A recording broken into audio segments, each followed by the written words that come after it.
University. We're delighted to have Charles Taylor with us today. For most of you, he needs no introduction. I'll remark that he was a McGill undergraduate, a graduate student at Oxford, and has written many, many books ever since. I was just talking about my first acquaintance with him, which was his book on Hegel, written in the 1970s when I was at the Hegel Archive.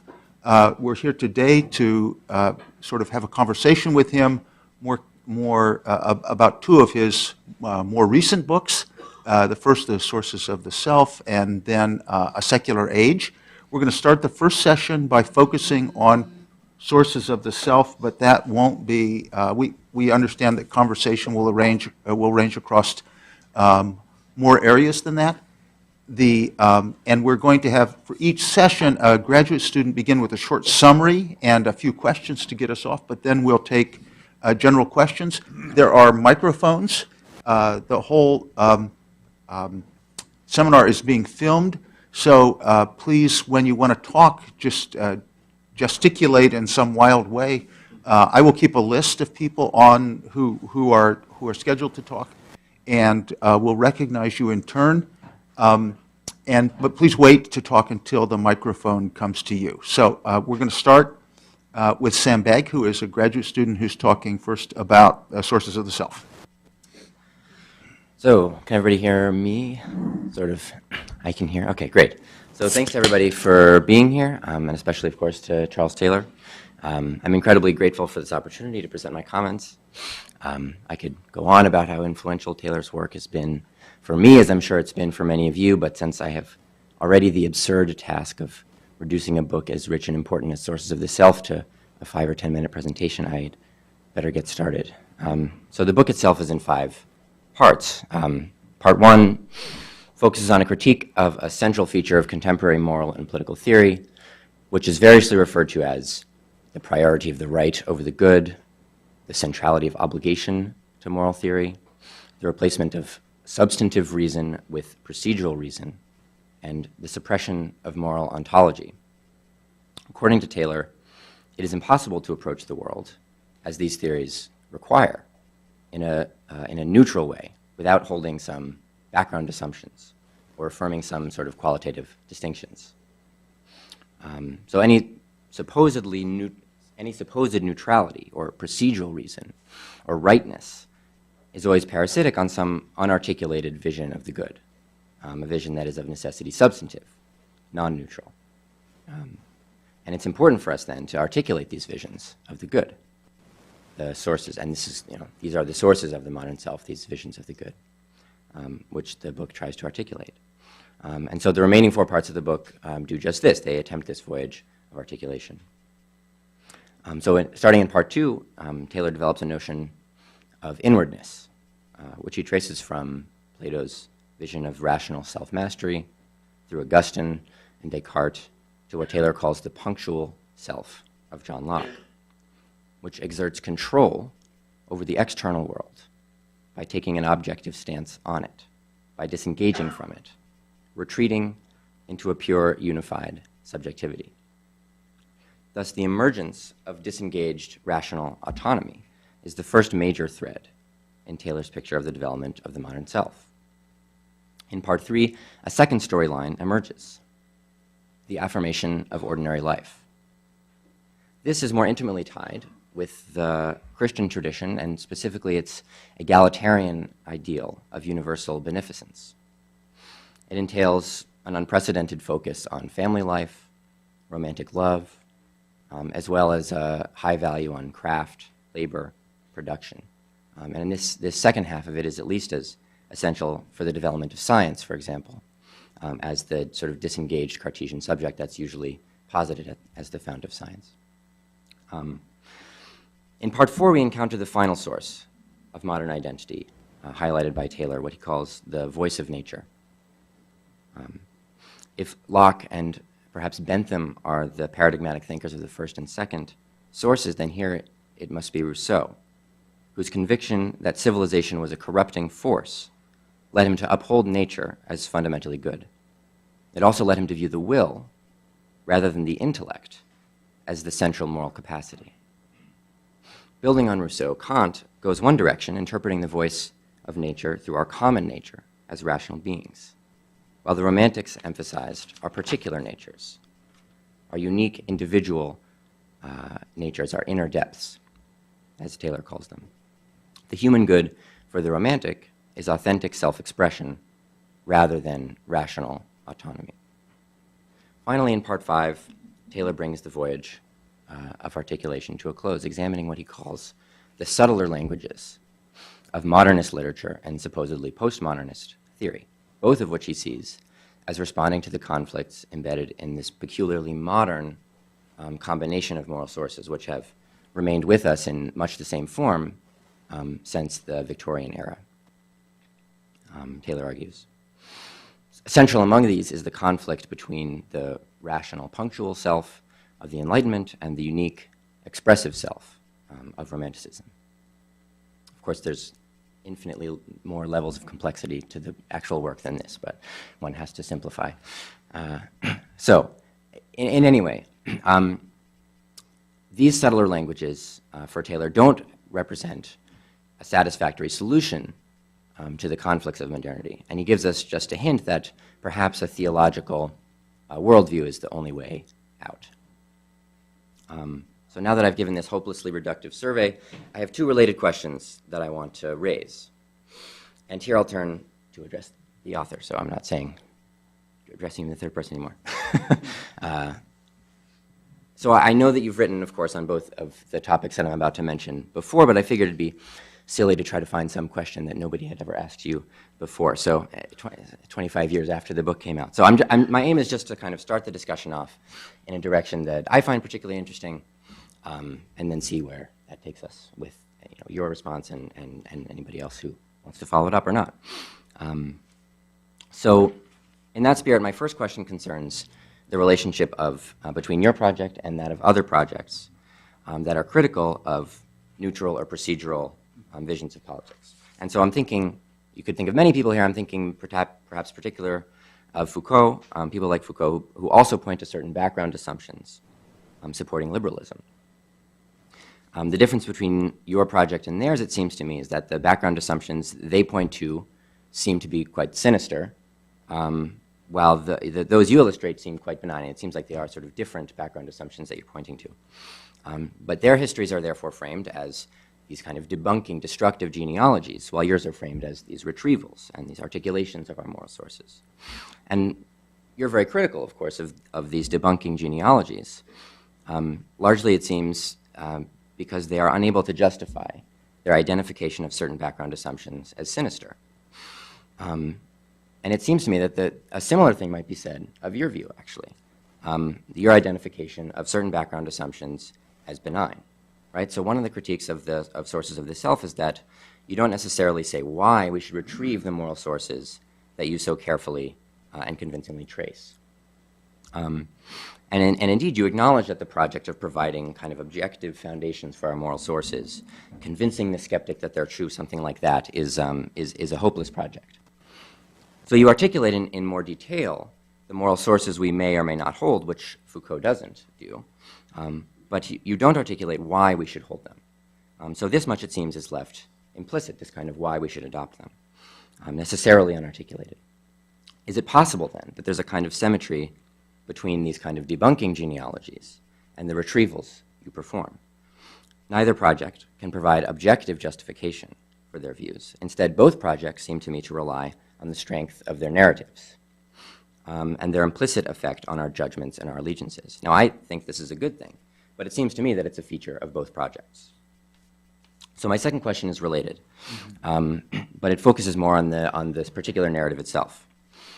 At the end of the book, you argue that the three broad sources of the modern self necessarily come into conflict, if I've interpreted you right, but that we should affirm all of them anyway, accepting the kind of pluralism of goods that this entails.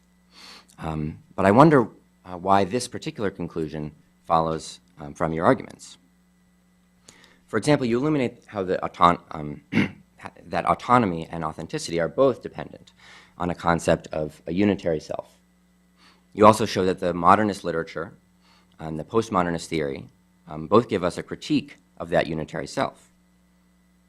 And indeed, you seem to accept this critique.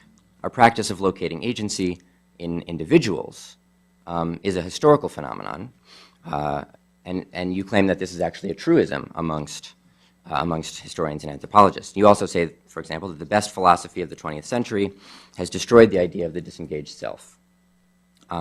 Similarly, there's no truly authentic version of the self. Our identities are always sites of conflict. So given that the ideals of autonomy and authenticity necessarily come into conflict, and given that they both rely on the same problematic foundation, why should we hold on to them?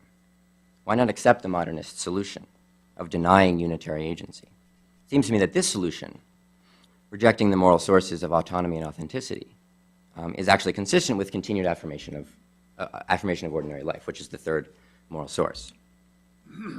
And indeed, it seems to me that this is exactly what what you call modernism does, and even people like perhaps Foucault, which you classify as sort of in league with the modernists, if only implicitly, of course.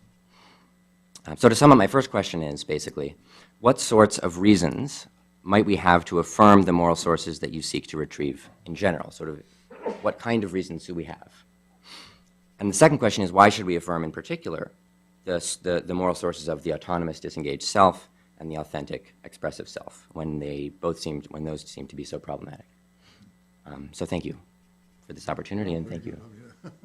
Very small questions, which in order just as I stagger into the answer, in order to maybe gain time, I'd want to make a point about Foucault, that the Foucault I criticized in that period, I've forgotten if in the book, but I certainly in that period, has been superseded by the Foucault that I hadn't read yet. I was just in the course of, well, when the book came out, he was already dead, but I mean, in the course of writing it, he was just in the course of giving these very interesting lectures in the Collège de France, in which some of the features that I criticized in the Foucault, let's say of the order of things, of discipline and punish, and the first volumes of the history of sexuality, he really goes totally beyond them. And I mean, there's a certain attempt a little bit to hide what he's getting at and what really is important to him and what he really wants to. Am I not close enough? Yeah. A little bit to, he talks about different epistemae which just kind of succeed each other, no explanation of why, no issue of whether they're better or worse in for instance, the order of things. But the Foucault who gives these lectures in the Collège de France is really quite different, and he's laying out all his sources very clearly, and and you can see much better where he's coming from, where he's going to. I mean, what his ethical judgments are. So I don't classify him. I shouldn't, anymore, as I did then. So okay, that's having delayed the answer to this question that long. Let me try to jump into it. I mean, I think the part of the answer to your question comes out of the first part of the book, that we can't help live by a certain conception of what is good, and our identity, insofar as we want to speak in terms of identity, is closely bound up with that, so we don't even have an identity. So there are notions of the good life, indeed, that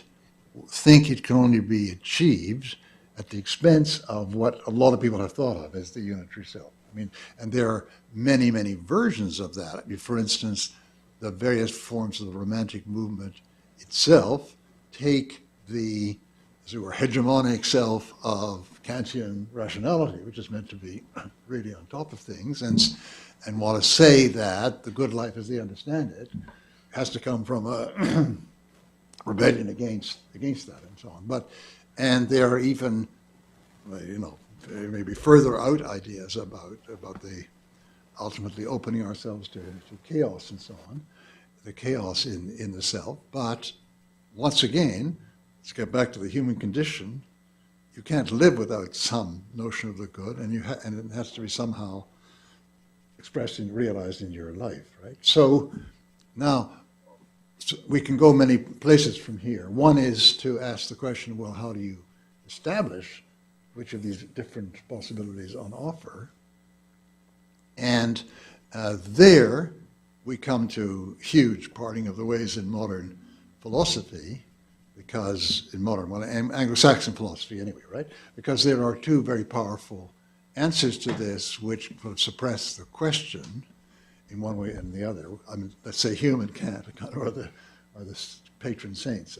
The Humean one is, well, just that there are certain, if you like, reactions we have which we understand as ethical because they have a certain ring for us, right, of approval and disapproval, and that's the way it is, and no question of justifying or not justifying, though he thinks if you figure out what these are, they turn out to be things that most of us like sympathy towards other human beings, but the basic answer, how do you justify, is you know it. I mean, it is absurd that we are moved by these things.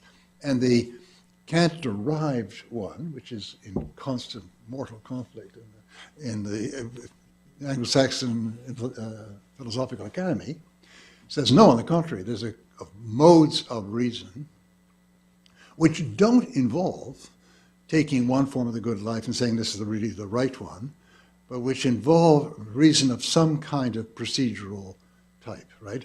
Either can you universalize the maxims of the action, can you be acting on a norm which all the people who are affected by it would accept, that's the Habermas version. Can you give a set of reasons which, if all your addressees agree that the reasons have to be applied, impartially to everybody, would be reasons that they would have to accept, Scanlon. And there's an infinite set of variations on this. Or are you as engaged in a human being with a life plan, etc., such that you can't deny that this is equally valid for everyone else as course guard. So I think all these forms of the Kantian version of this fail. They don't convince. The idea that I'm logically compelled to it just doesn't work. So where could you possibly turn if Hume and Kant don't work? I mean, that must be the end of the intellectual universe. Well, I don't think it is. I think, once again, we have to do a bit more phenomenology maybe and look at how we actually operate, because we're not without capacity for self-criticism as we begin to live our understanding of the good, and we always start with one. We always have to have one. It's a matter of tremendous intellectual and personal crisis to be really totally uncertain or to have the one we've been living break down on us. But there are ways of thinking about this, in particular when you think that the notion of the good life is not just a set of models up there. Take Aristotle, read the virtues, that's it, or take someone else, read their virtues. No, it's a much more implicitly complex and multi-sided system. I mean, for instance, if you have some idea of the good life, you have some idea of what the motivations are that human beings have which pull them away from that in general, of what are the motivations that human beings have that pull them towards that or that are satisfied by that. And with this sort of palette, if you like, of motivations is part of how you understand the world around you, other people, what you do, what people have done in history. And when you begin to see the world through this palette, in all sorts of ways it can be upset.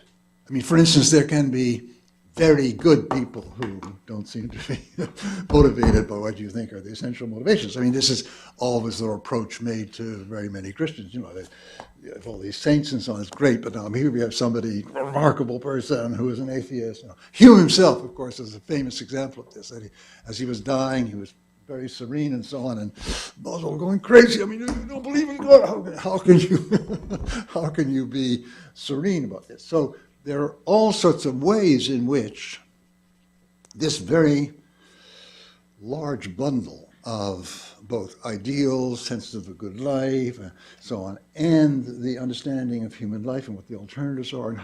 And I mean, another whole set of issues. How much can human beings transform themselves or be transformed to fit with my highest conception of the good life, right? So here we have Christians arguing with Nietzscheans, right? I mean, so you have this idea, well, yes, well, this kind of total agape and so on. And Nietzsche says, clearly it's, not on. I mean, not on. So what's going on here is clearly something else. I mean, you guys are trying to pull one-upmanship on other people and say that you're better and higher and their lives are lower. So what you must be activated by ultimately is ressentiment or some kind of will to power. You see how as these two positions confront each other, they're not just barely, the highest life is agape, the highest life is the assertion of the Übermensch. No, they're not just these bald statements. They are whole ways of understanding and interpreting and living and what kinds of conflicts you have within yourself and your life and between what and what. And all these are these interpretive schemata. So what you have here as we operate in life is our constant, if we're honest, we're constantly being upset. Our particular palette is obviously punched holes in by the way the other people are, or the way we find ourselves suddenly motivated to be, and we have to go on trying to make sense of this. Now, so another word is, the H word is now going to finally pop out, right? This is a hermeneutic type of procedure. So what we have here is the position that the one I'm trying to defend, and I tried to defend at the beginning of the book. We don't take off with Hume, but Hume's got a point, because the basic intuitions that we start with, that keep us, that get us going and that move us along, are never intuitions of a totally dispassionate kind, right? We speak of intuitions in different ways. When people say, let's see, we have grammatical intuitions is ain't necessarily so correct English, and my grammatical intuition. But that's not the same thing as my strong intuition that human beings everywhere have rights, and I have this. There's something that we are moved by that. That we see people acting, going over mid-Sans frontières to the Congo, and we feel admiration. I mean, this kind of intuition is what I want to call felt intuition. So, one for you, David. That's Hume gets that point. But where I think he gets it wrong is you can't separate this kind of intuition from what people understand it as, namely a perception of something which is really good. So, how does reason carry on from here? It doesn't preempt all that stuff by coming in from kind of procedural heights. It, on the contrary, works through the interpretive struggle that we all have to work through in life. And you can feel that you're making headway if you meet certain objections, if you're able to cope with some of the phenomena of life as you live it and people around you live it. And it's a kind of hermeneutic reason, is what I want to call that, as a shorthand.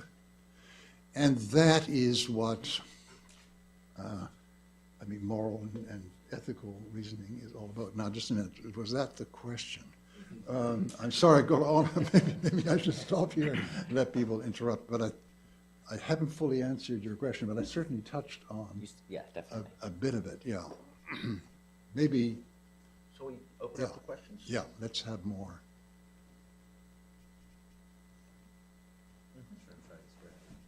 Let's get the microphone. Yes. So gross.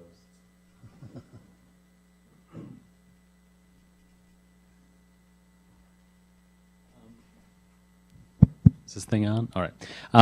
Okay, so my question is about when these intuitions, because some of the intuitions you raised were intuitions that are of a relatively universal character. There are very few people who would be like, Médecins Sans Frontières, a bunch of schlubs, very few people are going to have that reaction. Yeah. But there are intuitions that people have, and I think that they feel profoundly in a way that's beyond grammar around things like, gay marriage or other issues where some people have like very clear competing intuitions. To some people, it's clearly obvious, for example, that that's wrong. Yeah. To some people, it's absolutely obvious that it's right. So I'm wondering about how one would start to articulate the bases for that sort of judgment. You know, how would one talk about that in an intelligent way that could help bridge things that are obvious to two different groups of people? Well, I mean, I think that that's a really good example of what I'm talking about. That a lot of people who think gay marriage is wrong think that that kind of sexual expression is in some way degraded, undiscriminating, and so on, okay? So, you know, I could have believed that myself, but I've met people in my life that just doesn't fit. And so I speak to people who are still holding on to that view and say, look, you've got to admit reality into your view. Particularly if it's a Christian view, you want to deal with human beings, you know, as they really are. So I think this is a case with massive amount of assumptions of the way things are built into the condemnation. Now, the felt, you're right. I mean, there's where Hume looks as though he's partly right. The feltness of the felt intuition may be so powerful that it may carry you through, not wanting to admit tons of stuff out there. But if you ask them to unpack the felt, what's wrong with this, right, then it begins to get onto areas where a question arises. Is that really the right perception of these people? Right? And I think that's a very, very good example of how, you see, if we think of, this is the whole problem with, since G. Moore and those guys. I mean, they have this idea that we have these very punctual intuitions.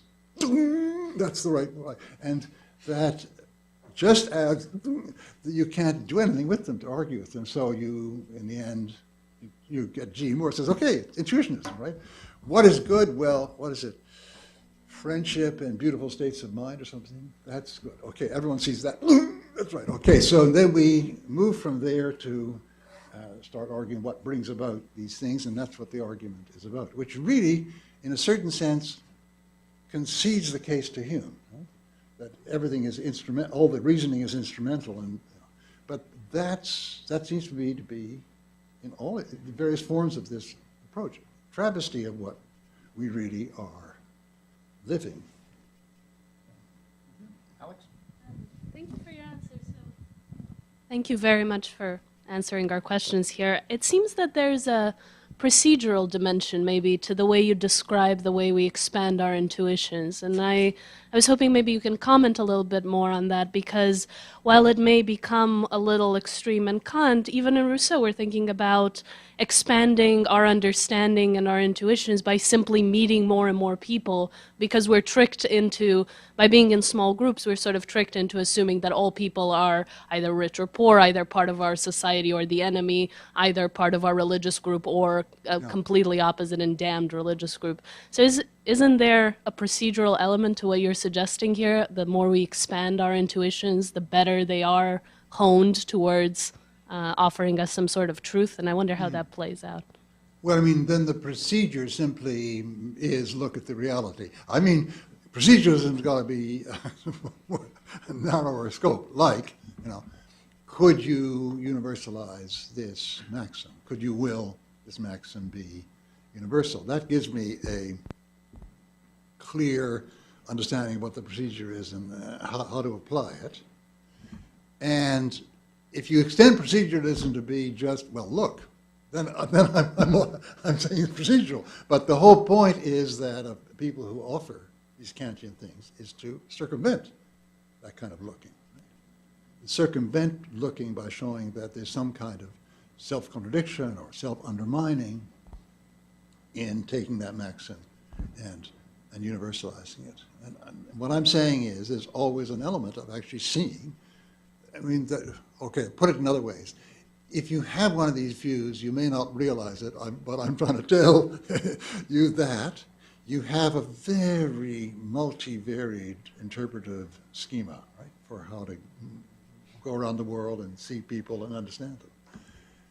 So my procedural request or proposal is see if it fits.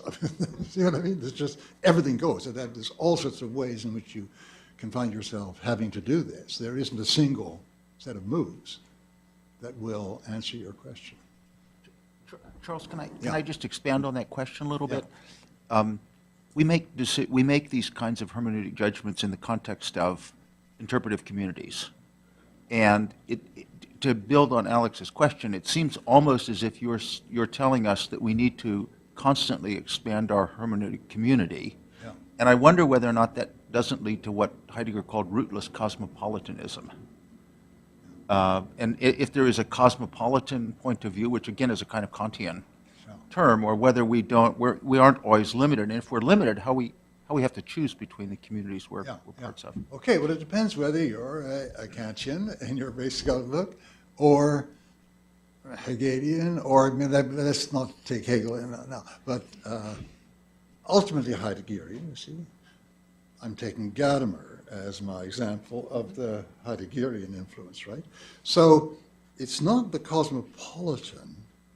Cosmopolitan means you stand nowhere. You stand in a kind of open space, which all different societies and communities are equidistant from you, and from that standpoint, and that's another thing that I don't want to recommend. But what I want to recommend is the kind of Gadamerian meeting the other and fusing horizons. You listen, and that's what we're all doing all the time in the modern world. I mean, we have these massive debates, like we just went through one in Quebec, you know, about whether we apply this new secularist charter, which says that people who wear certain kinds of religious symbols can't get jobs in the public sector, and all of us said that's unconscionable. As you work out the argument, you begin to see that the people who are for this have all kinds of presumptions about how the people who wear those symbols are operating, what they're motivated by, what they're trying to do, and so on. Very worrying presumptions, which are just not true. Right? And as a matter of fact, the more we find that people in the society had a chance to frequent those people, the less they're likely to vote for this stuff. Right? So you see some of the kids in the school who are sitting side by side with Muslims, and they're saying, what's going on?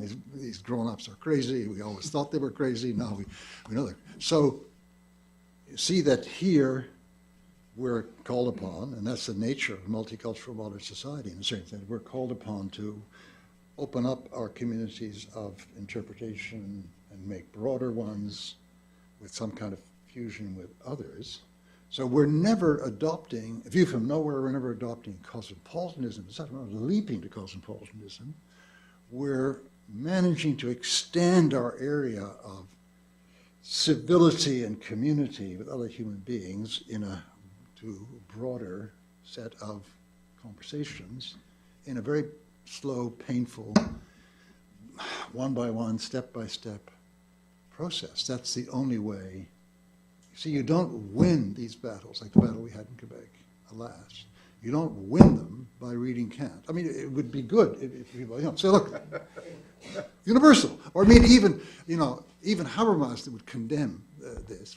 Obviously, he says, look, I mean, all those affected by the legislation should be able to buy into the norm, right? Obviously, the people that are going to be excluded are not going to be able to buy into the norm. So I'm reading you Jürgen Habermas, you Quebec voters voting, but that's not how you actually win. And we didn't win; they defeated themselves. But never mind, we'll win next time.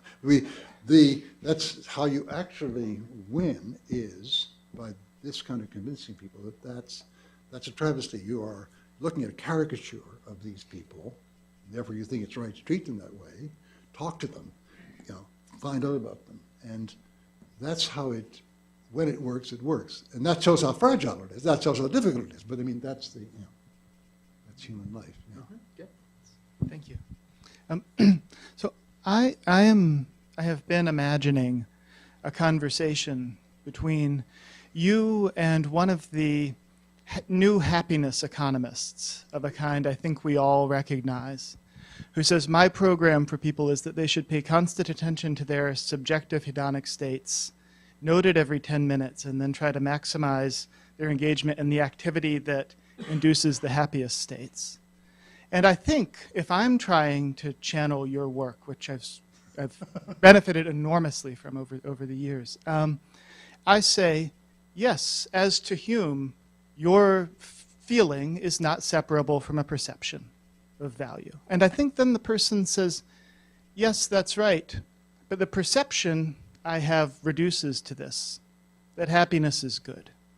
The rest I see as a sort of ancestral residue which we've shaken off. And then I say, yes, but this view of yours seems to be possible only on two historical conditions at least. One of the dignity of the disengaged subject who can stand back and observe his own experiences. The other, a certain version of universal beneficence, as with the sort of thing that lay behind Bentham. And the person might again say, yes, I understand that those were the historical preconditions of my being as I am, but here I am, and I say that the feeling I have reflects only the perception of value, that happiness is good. And that's all I have to say, and the rest just doesn't interest me anymore. So I guess when the next thing to say to that person, and this is actually a question motivated by being around lawyers and social scientists and policy people all the time, right? Do we say, you still don't understand yourself, in some deep way you actually don't understand yourself? Or do we say, here is a form of life and we've run out of the things we can say to it? Or do we say, here is a form of life and so much has been lost in getting to this? Well, I mean, Plato, you're saying something like that, but you're also saying that if you face really what all this means, right? So, I mean, I've got this drug here that can keep you in a state like that for the rest of the years you have to live. That's the good life. Take it. Well, just a minute. No, I don't think anybody would fail to have that kind of stand back from that. So it can't just be, I mean, this I'm modernizing an argument in Plato, right? This can't just, people can't really understand themselves if that's what they think. Hedonic states independent of any judgment of what is worthwhile and good, I mean, are you talking about the pleasure even of playing golf well? Okay. What about that, right? Well, that's not pure because it's not just that. You have to, it involves becoming excellent, right? Can you, I mean, you can see that the mind boggles very quickly and you see that the people don't know what they're talking about. Now, this is what we always do in philosophy. We don't know a lot of the times what we're talking about. And philosophy is a tremendous struggle out of various ways of not knowing what we're talking about. It's rather like, so G. Moore, these states are kind of just set up there as ends, and nobody really lives that way. So you're right that a lot of the work of philosophy is getting people, that's why Plato's really very good, getting people to see that they don't actually think that way. They don't actually judge that way.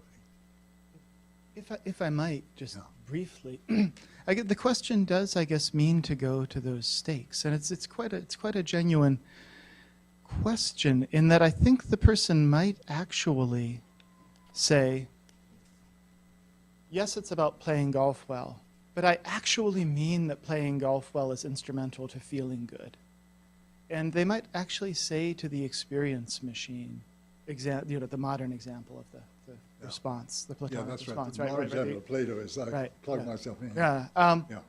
They might actually say, well, just as in the headscarf debate, we're not really talking about jihadis, so let's not talk about jihadis, right? They'd say, here we're not really talking about science fiction, we're really talking about people living their lives. Yeah. And I'm telling you that in this world of consultants and therapists and personal trainers, what we are really aiming at is happiness.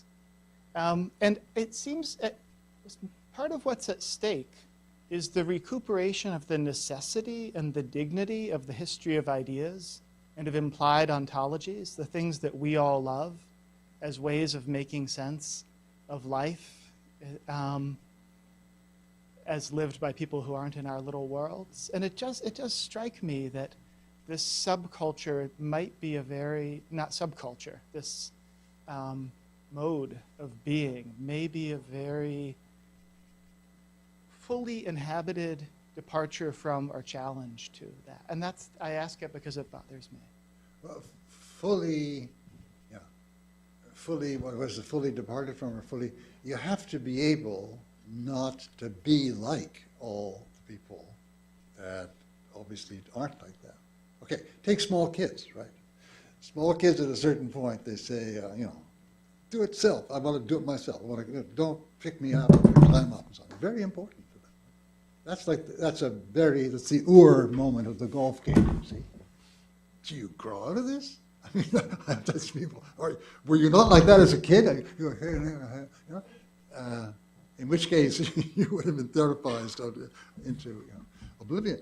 But see, there is a real question here as to whether that is not just blinding yourself. Human beings are capable of ideological blindness of an incredible degree, as we all know in the politics that we've lived in the 20th century and so on. If we only get the dictatorship of the proletariat, everyone's going to be very happy and so on. And you're capable of one's capable of blinding oneself. And what philosophy, from the very beginning, is there for is to point out various ways in which you're obviously leaving something very big out of your calculus. Thomas. Oh, yeah, over there. Yeah. Thank you. Like most here in this room, I've over the years benefited immensely from your work, and I'm very grateful at last that I don't have to watch you only on YouTube, which is a less exciting experience. So I wanted to pick up a little bit on something you said yesterday in the conversation with Luke Bretherton, fairly at the beginning, really. And you, and correct me if my paraphrase of it seems off, but I had the impression that you were offering a kind of characterization of Christianity as having to sort of significantly accommodate itself to a dramatically altered social, political, and cultural landscape, that certain features, as I believe you put it, needed to be kept, others almost certainly to be jettisoned, or in some sense to be sort of surrendered, because they seem to conform in palpably inadequate ways to the realities at hand. So naturally, we all are familiar with the kind of charge law, that's voiced from within certain very hard-nosed quarters of Catholicism. That there's a certain version of cafeteria Catholicism that does something of the sort. And so my question really wants to sort of ask. It's really a question about the sources of normativity, and to what extent those sources, in the end, always have to be transcendent to the particular set of practices that they seek to regulate. And so if I look at some of a fairly extensive roll call, I'll just give a few names, of the figures associated with desert monasticism: St. Francis, Maximus the Confessor, Joachim of Fiore, Augustine, Savonarola, Pascal, Bonhoeffer, Christ himself. I don't come across this idea that in all these cases, to put it positively, a key feature seems to be that to hold the seculum and its inhabitants to account by reference to standards that are precisely not derived from the seculum.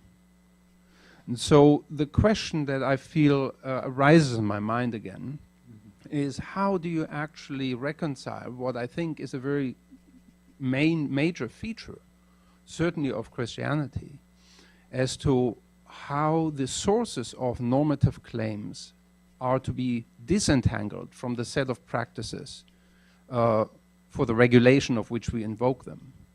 Now, there are possibilities, and one of which I think is sort of more closely sort of related to your project as I've understood it, One might think, for instance, of sort of accounts, Platonist accounts, even by an atheist like Iris Murdoch, of sort of how to cultivate morally accurate vision, to use a favorite phrase of hers, or forms of attention. Or one might think of someone doing something about the similar, like Gerald Manley Hopkins with his sort of sacramental poetics. On the other hand, there is, of course, the whole virtue ethics debate. And this is the one that I'm sort of especially wondering about, and perhaps with implicit reference to MacIntyre's work. Because in the case, especially of the virtues and the virtue ethics, one of the key features that is often ignored by modern moral theory is that we don't actually reason our way into them, but we grow into them. They are part of an educational process that begins long before a child would even know that there is such a strange thing as philosophy or theology. Right? So that to me the question is, are in many ways the sources not only transcendent in the sense that they cannot conceptually be derived from within a set of practices that needs itself to be legitimated, but are they also transcendent in the temporal sense, that in fact we incubate them at a point where we are not yet conceptually active? And so that's sort of where I wondered whether what I found to be a perhaps excessively accommodationist view, if that's a word, of Christianity, yes, as you voiced it yesterday, find it a little bit perplexing, because it seems to me the only way that, say, the virtues can be inculcated in a being is by making that being part of a community and its practices, and from probably a fairly early age on. Yeah, right. So, I mean, but okay, but then let's take the Christian faith as the example of this, right? So what's been going on in the last 2,000 years? That you have events of the following kind, that there are certain institutions existing, or maybe not yet existing, but there are certain ways of dealing with certain human wants, needs, and so on. And along have come at various periods in history members of the Christian church and said, well, there's a huge gap here. So you find in the early church that they begin to dedicate themselves to setting up hospices, hospitals, going out, or, and then let's not look at the early period, Mother Teresa lands in Calcutta. So you have what the gospel is telling you about what we should be doing in the world. And you see right away, there's a huge hole in this, or maybe it's not even worse than that. There's a huge anti-operation that's going against this. That is the critique of the seculum, and that is still going on. The question is, can it go on best by conforming to what the existing magisterium thinks is the continuing and unchanging tradition, or can it go on best by altering them? Now, there are so many cases in which it's been the second that we need to ask ourselves why we should assume that the first is the default solution. Right? So, when Pius IX told us that any adjustment to democracy was something, is that the way of making life better, more human for people? Supporting various authoritarian regimes, ultimately Mussolini? Probably not. Right? So I don't know what is meant by accommodation to the secular. I think that what you have to accommodate to is the reality of human life and what the gospel means for reaching out to people in these circumstances. And see, that's why I think that, well, I think your question is a much too, how should I say, static notion of practices, right? That there are these practices going on, practices in the secular and practices in the church. Yeah, they're always changing, and sometimes they have to change to be true to themselves. And so accommodation is an accommodation to the realities of human life and need. If there isn't that, then we're not in a Christian faith posture. it seems to me. We're deviant. Stanley? Oh, Luke, and then Stanley? Microphone. Microphone. I'm still not clear how that's not. I mean, I get the sense you always want to resist the kind of move to a code and procedure, and we have to have a kind of frenetic judgment Yeah. given what's before us, and modes of receptivity, and certain kind of practices, and cultivate forms of life and people who are better able to perceive and receive the world around them in more or less moral ways. Yeah. Going back to what the first response you said to the initial presentation, it still seems to me there's a disconnect between the individual judgment and how that can be very relativistic. It can be kind of swallowed by the context. And on the other hand, this kind of norming communal traditions, but ultimately fluid, never stabilized Yeah. processes of formation. And could you just elucidate a bit more how the norming yet fluid tradition of formation, that when we stabilize it becomes a code, but so we need to keep it open somehow, connects to the individual frenetic judgment given what's before them? And that seems not quite clear how those two connecting. Well, how they're connected with, I mean, de facto in history, is that we're obviously brought up in a community or some kind of association which has a way of practicing what's very important to us. And then it's just like we're brought up in a language, right? And then you have people have an experience where they feel that they want to make a shift, introduce a new concept, or introduce a new way of helping people, right, that didn't exist before. And the issue is that a good move? Is that a right move in the light of what we've been trying to do all along, right? And so what would, I mean, a criterion of what would have to be a criterion for excessive conformity to the saculum would be to make a negative move, a bad move, or move away from really applying the gospel, right? In the interest of conforming to certain people. I mean, obviously, when the German Christians under Hitler were making such a negative accommodationist move. But what I would like the argument to be about is, in the light of the gospel, is it a positive or a negative move? Not on some view of what is absolutely got to be unchanging, whether it's changed that. See, and I think that when you put the question on that other issue, I have a view of what is absolutely unchanging, that must always be vehicled by, and that is different. You haven't made it, to my view, I mean, one hasn't made a relevant move to the issue. Are we to make this change or not?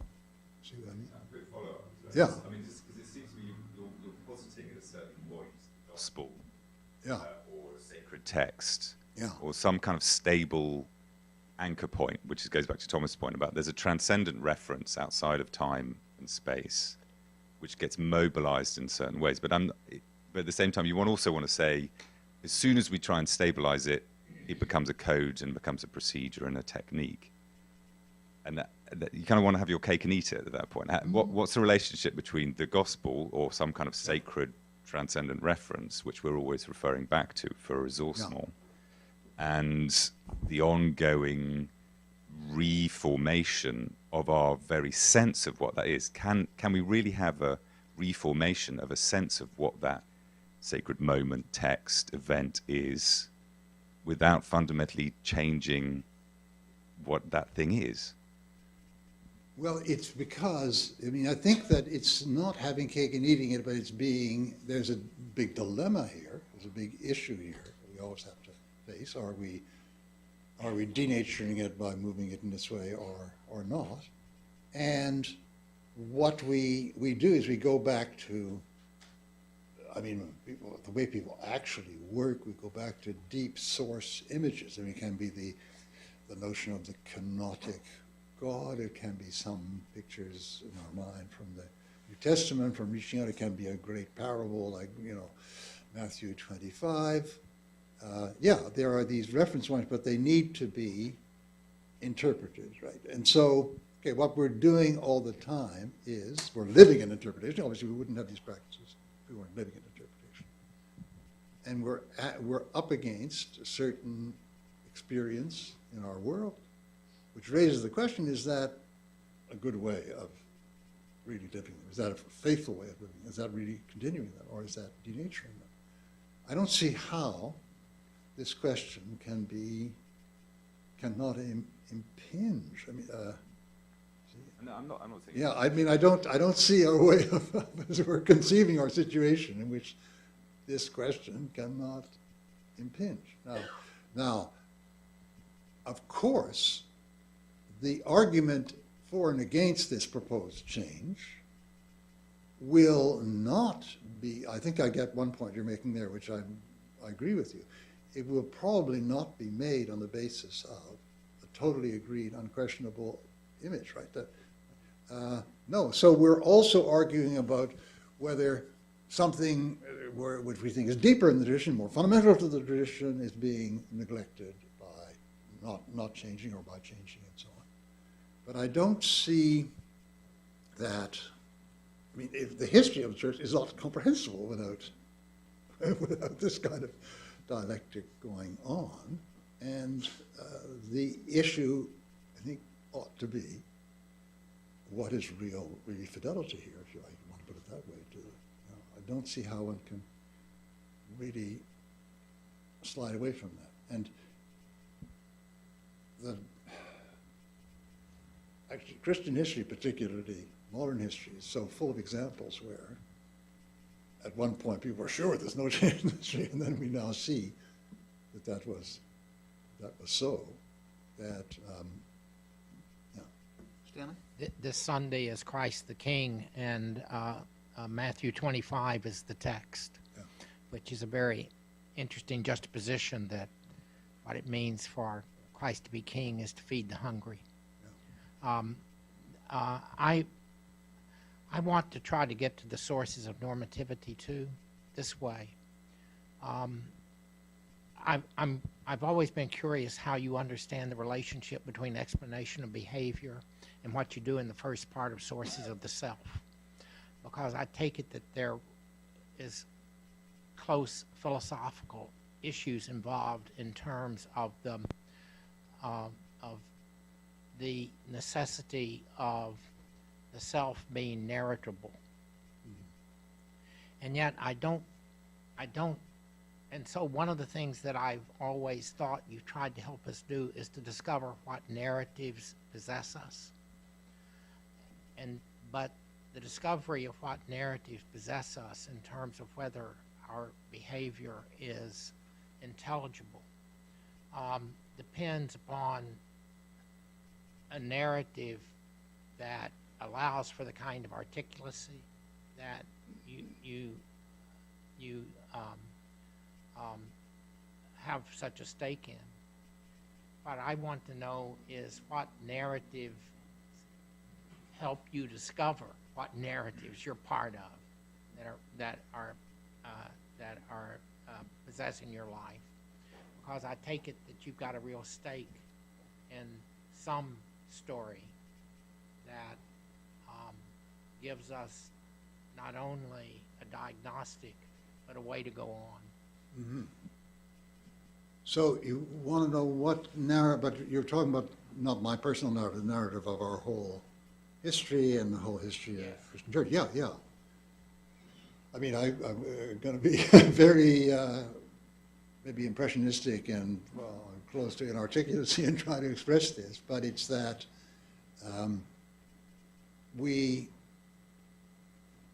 the whole of Christian life lived throughout history and across all the civilizations and societies in which it's been lived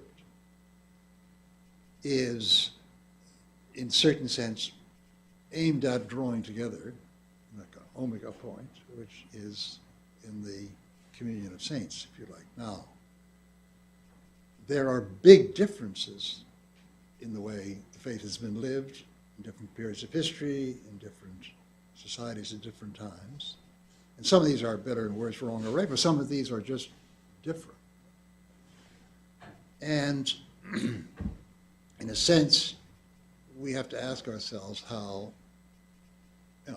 we have to make a hazard a guess, a bet, act of faith, of how we living today could contribute to that omega point.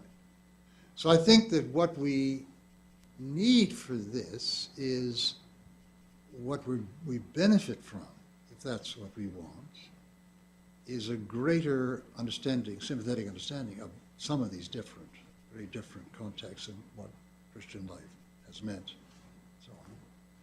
And I think that's what was, that's my view of what I think was positive in, for instance, the move of the theologians who prepared Vatican II, Conrad de Lubac and others. They went back to the fathers. They didn't simply put themselves in the stream of time. They were there and say, are we being modernist or not modernist, or not modern enough or too modernist, and so on. They tried to get a deeper sense of what the whole of human life is aiming at, in order to see more clearly, discern the signs of the time. I'm use the language of Vatican II. And that's a really crucial, has to be a crucial issue. How does that affect who your conversation partners are? For example, it's interesting that Karl Marx doesn't come up very much. Yeah. You narrate more. Yeah, that's true. I mean, we're not jumping onto the secular age, I hope you don't mind. But yeah, I mean, that's a very, very partial work. If you, can I move on to that, or is it Sure. premature? Okay. That's a very partial, very unsatisfactory work, because in order to do that job that I set myself really well, somebody who could do that job really well would have much more varied knowledge of many more of the sub-traditions, local traditions, so on, that make up even the target to be explained here, or to be talked about here, which was Latin Christendom and what's issued from it. And but I had a choice of working till the end of my days and passing this on to 10 successors who would work in the same way. A book coming out maybe in 2015, which would be thick like this that nobody would read, or to publish the book and publish and be done, and then publish the book and then have a series of discussions that I have with people since to show me how it could be improved and so on. So the book just reflects my very parochial experience. I was brought up in Quebec.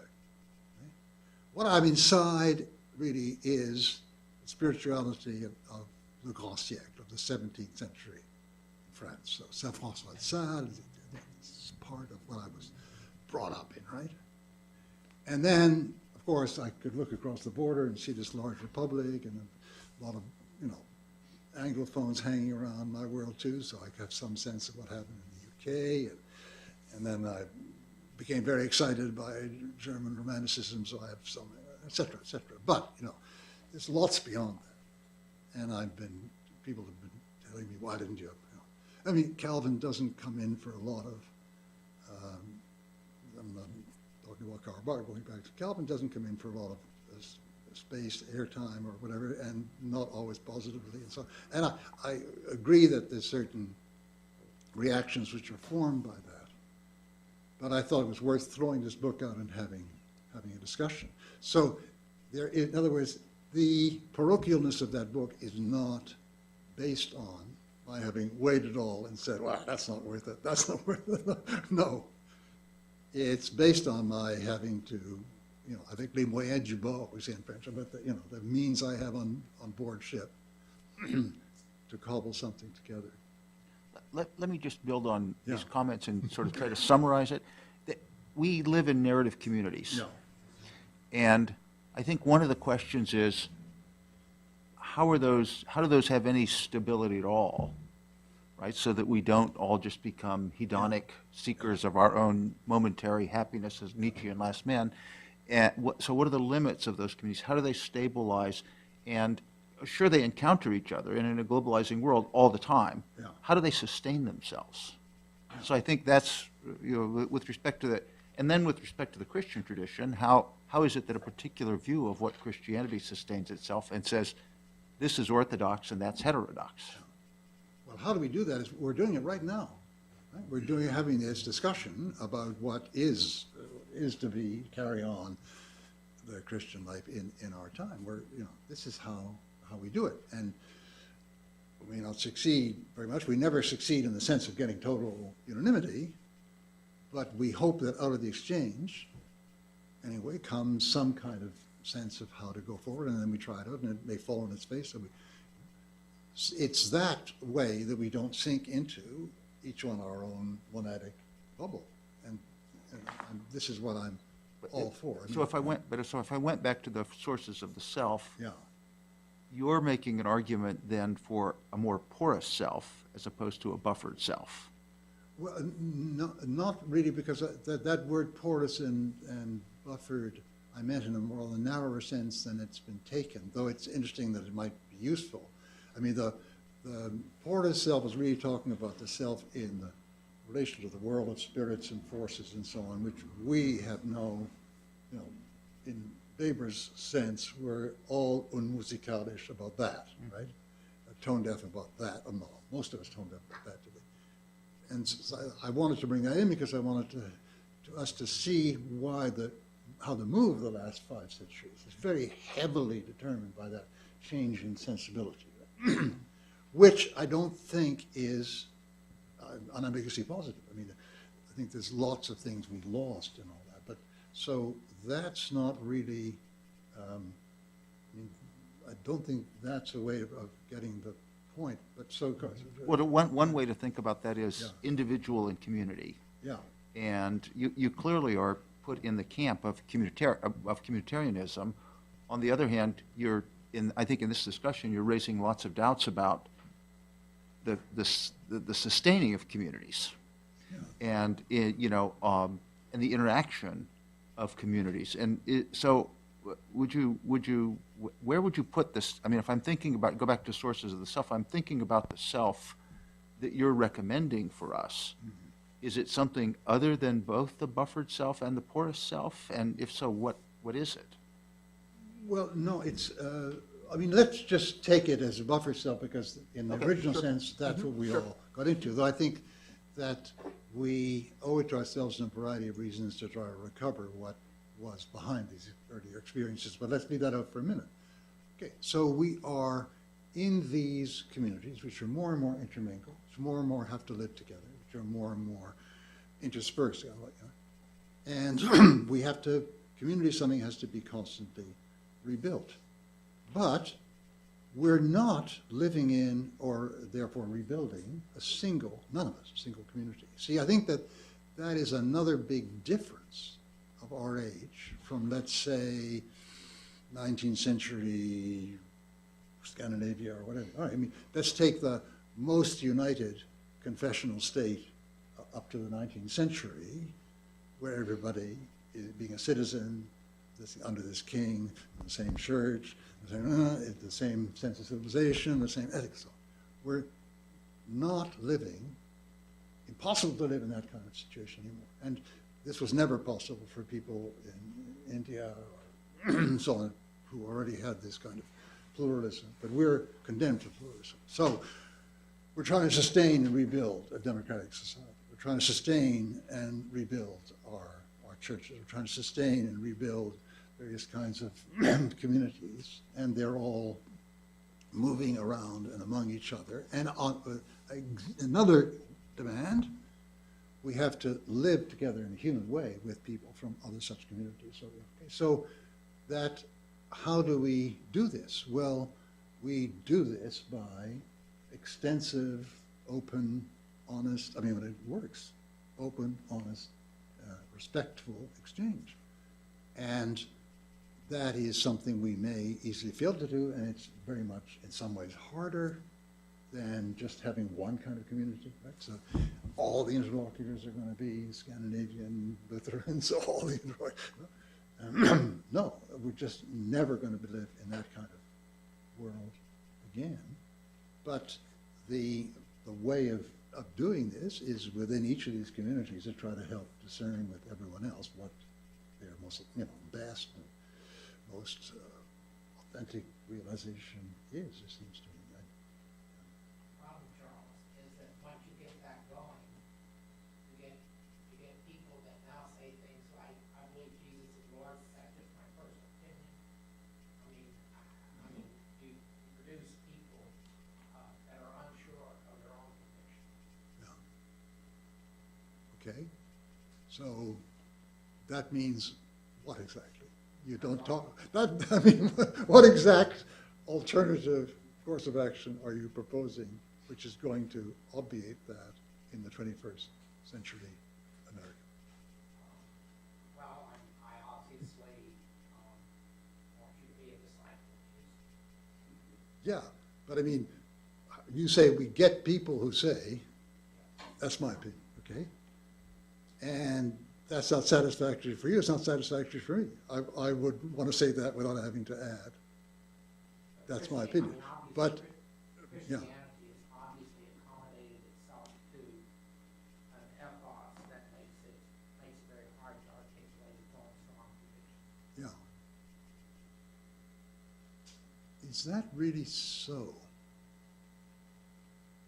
I mean, that you can't, in this kind of world where some people are saying that, you can't articulate a strong conviction and even get it across as a strong conviction just because, Would it be better to say, I believe that Christ is my Savior and you're going to burn in hell? If you don't believe that? I mean, that's to make it extreme. I mean, that would not be, that wouldn't be just my conviction. I'd be convinced of that. I suppose that the difficulty of that is theological. Mm-hmm. Where did you get the idea that hell was spirit? yeah, right. I mean, yeah. Right. You agree. No, but then I want to put Michael's point in interrogative voice to you. What, how do you obviate there being people like that, except one by one convincing them that they should take a stronger stance? I mean, Obviously, that's the only, yeah. the only one. So then, see, I think that I sometimes feel I would kill that. them if I could, but I'm a pacifist. Yeah. I sometimes think that the response to my work is shooting the messenger. In other words, I'm saying that we're living in the kind of world in which the likelihood of such people is increased. Right? And, okay, but and what do we do in that world? Let's start from the fact that we're in that kind of world and see what to do. And sometimes the rejection is, isn't that terrible? As though I produced it. But, the question is, what's it like and how to speak to it, in virtue of what it's like. Michael and then Thomas? So my question goes back to something you just recently said in response to Michael, which is you explained your vision of how we ought to go about our lives, which is encountering others and other ways of life and seeing what's best in them. And my question about this is related to some of the earliest questions in our discussion. Hasn't that kicked the proceduralist can down the road a little bit? In other words, how is it that we identify what's best as opposed to what's worst in these alternative ways of life we're encountering? Because it seems we can't rely on people just knowing it when they see it, right? Because certainly people have seen ways of life and not had disagreements about the factual matter of the way they live, but come to very different conclusions about it. And without some sort of procedure, it seems every time you do this, you may consume a poison pill, or you take your soul and you're gambling with your soul every time you do this. If you go into it without some sort of procedure for identifying the best and the worst. So I was wondering, sort of how you would respond to that. Well, how we respond to that is, I don't think there is such a procedure. That's the point. I mean, unless you weaken procedure to becoming like, look at the reality and so on. There isn't such a procedure.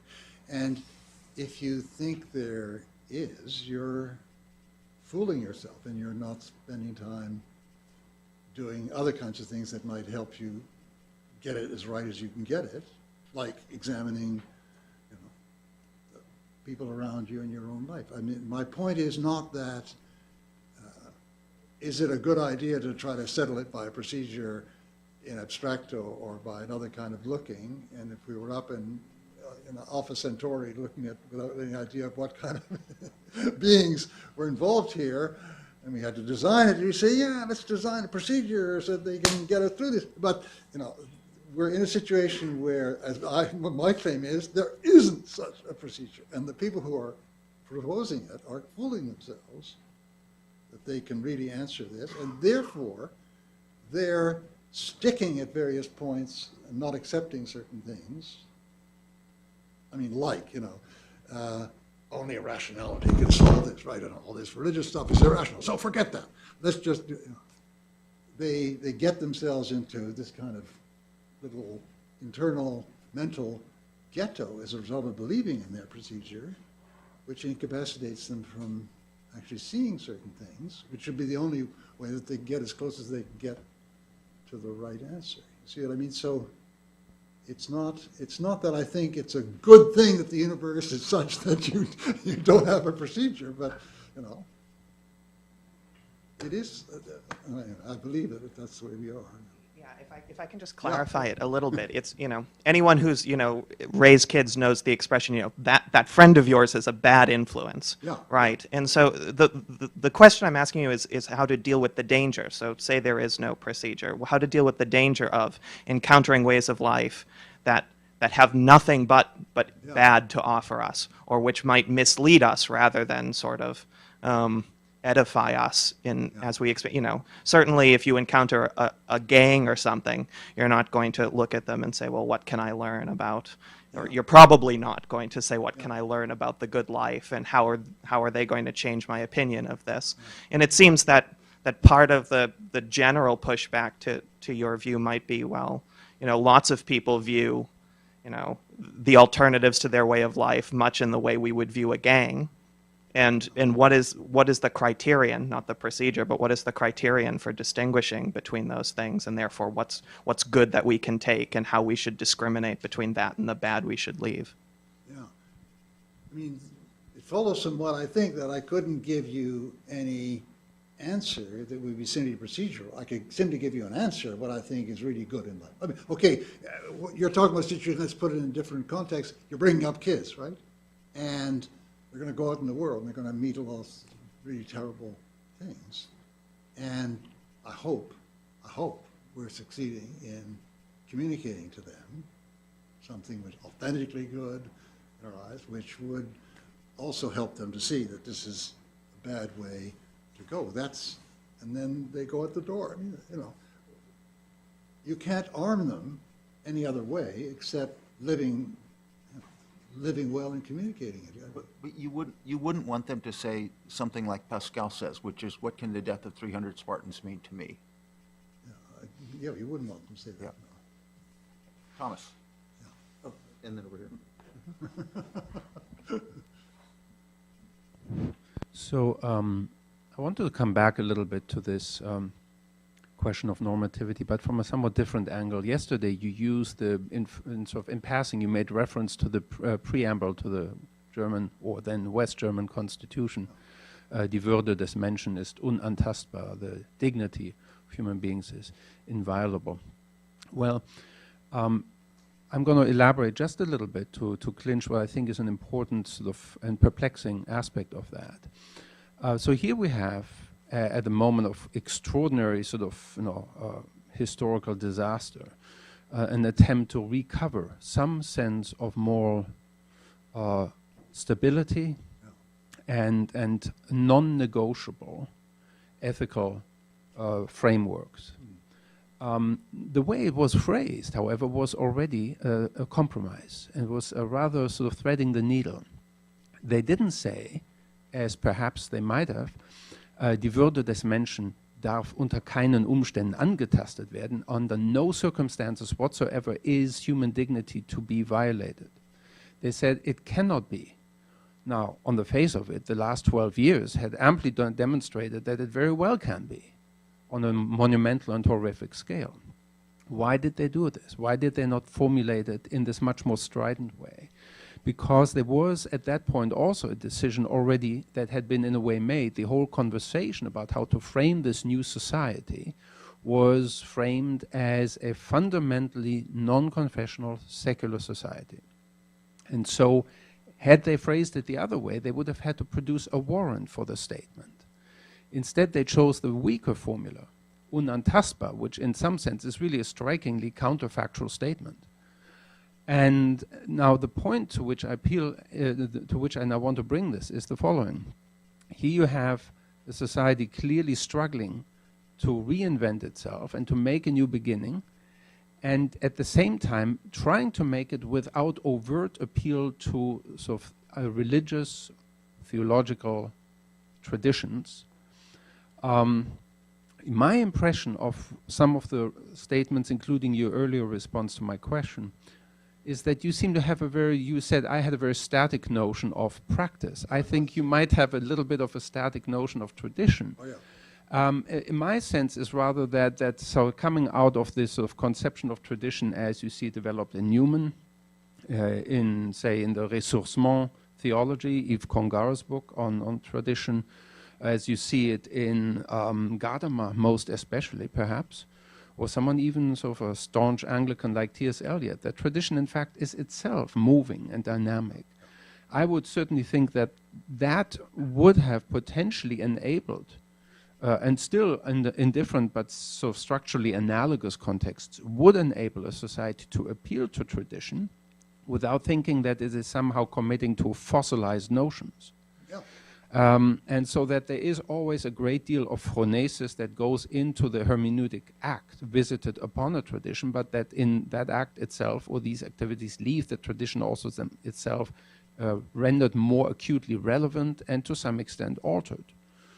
So I thought that the straw man that tends to come up in these conversations is invariably the magisterium in Rome, which of course has blundered in many ways throughout history by trying perhaps to have a very strong stranglehold on notions of tradition. But normativity, I think, is something that is impossible, in my view, to articulate independent of some tradition. When you said how, here we are, we're having a conversation, part of what enables us to have that conversation is that we in fact share in certain intellectual traditions. We couldn't have it very well otherwise. So I would sort of simply want to urge this sort of more fluid and in some sense indispensable concept of tradition as part of how we acquire hermeneutic and phronetic orientation. I entirely agree with every word you just said. So how did we get off on this? I mean, how did I misunderstand you? One reason why I'm sort of urging all these is that I sometimes wonder whether your account of where we find ourselves today would at any point accept that there are certain things that are in fact non-negotiable. Of course. Yeah, of course. I mean, yeah. Yeah. Because the weak formula that they used in 1949 just came back to roost 2 weeks ago when they had a debate in the Bundestag about assisted suicide. And it was a very interesting debate. And as you know, the European community has an extraordinary bandwidth of legal approaches to that issue, for example. So there's I think, a classic case of a political entity, so-called, that in some of its practices exhibits not just divergent practices, but strikingly disparate modes of reasoning giving rise to these practices. Mm-hmm. Legal reasoning, no less than ethical reasoning.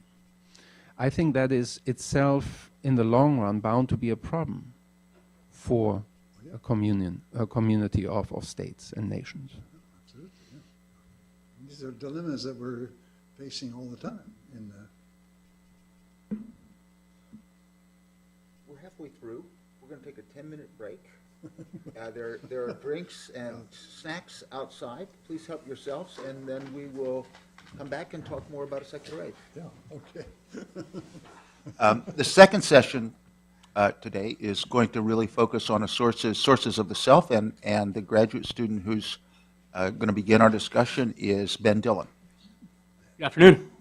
First, thanks again to Professor Taylor on behalf of all of us for joining us for a few days to talk about his work.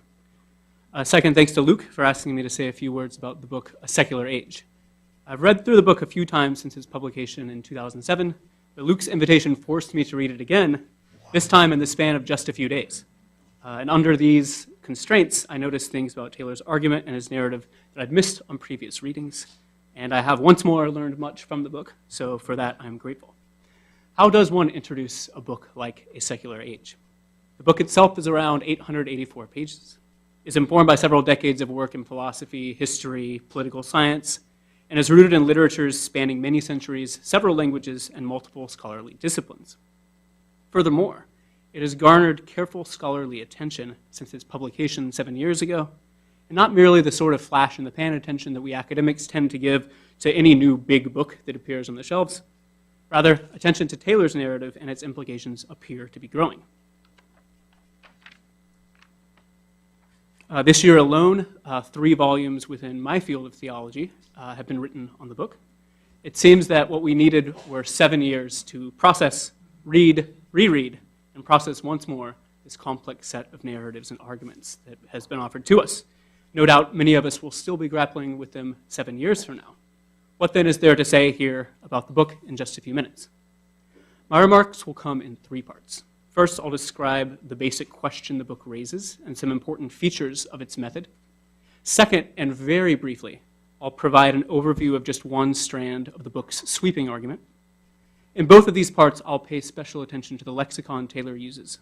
And finally, I'll raise 2 questions to Professor Taylor about the book.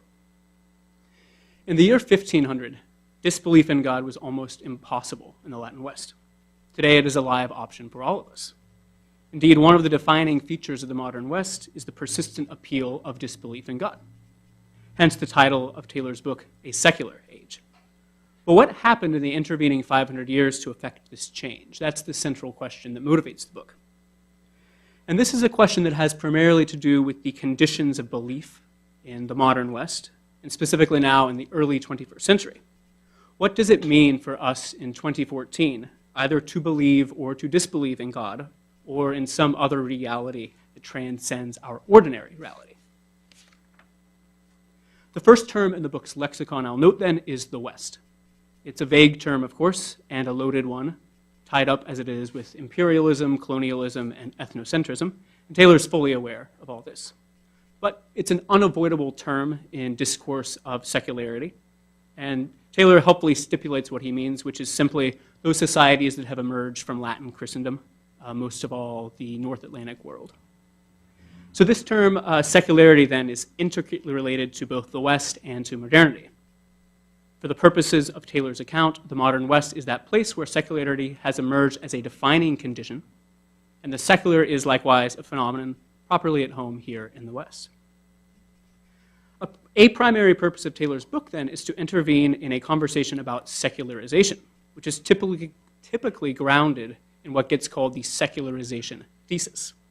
Of course, one point of Taylor's book is that the secularization thesis is complex, controversial, and highly contested.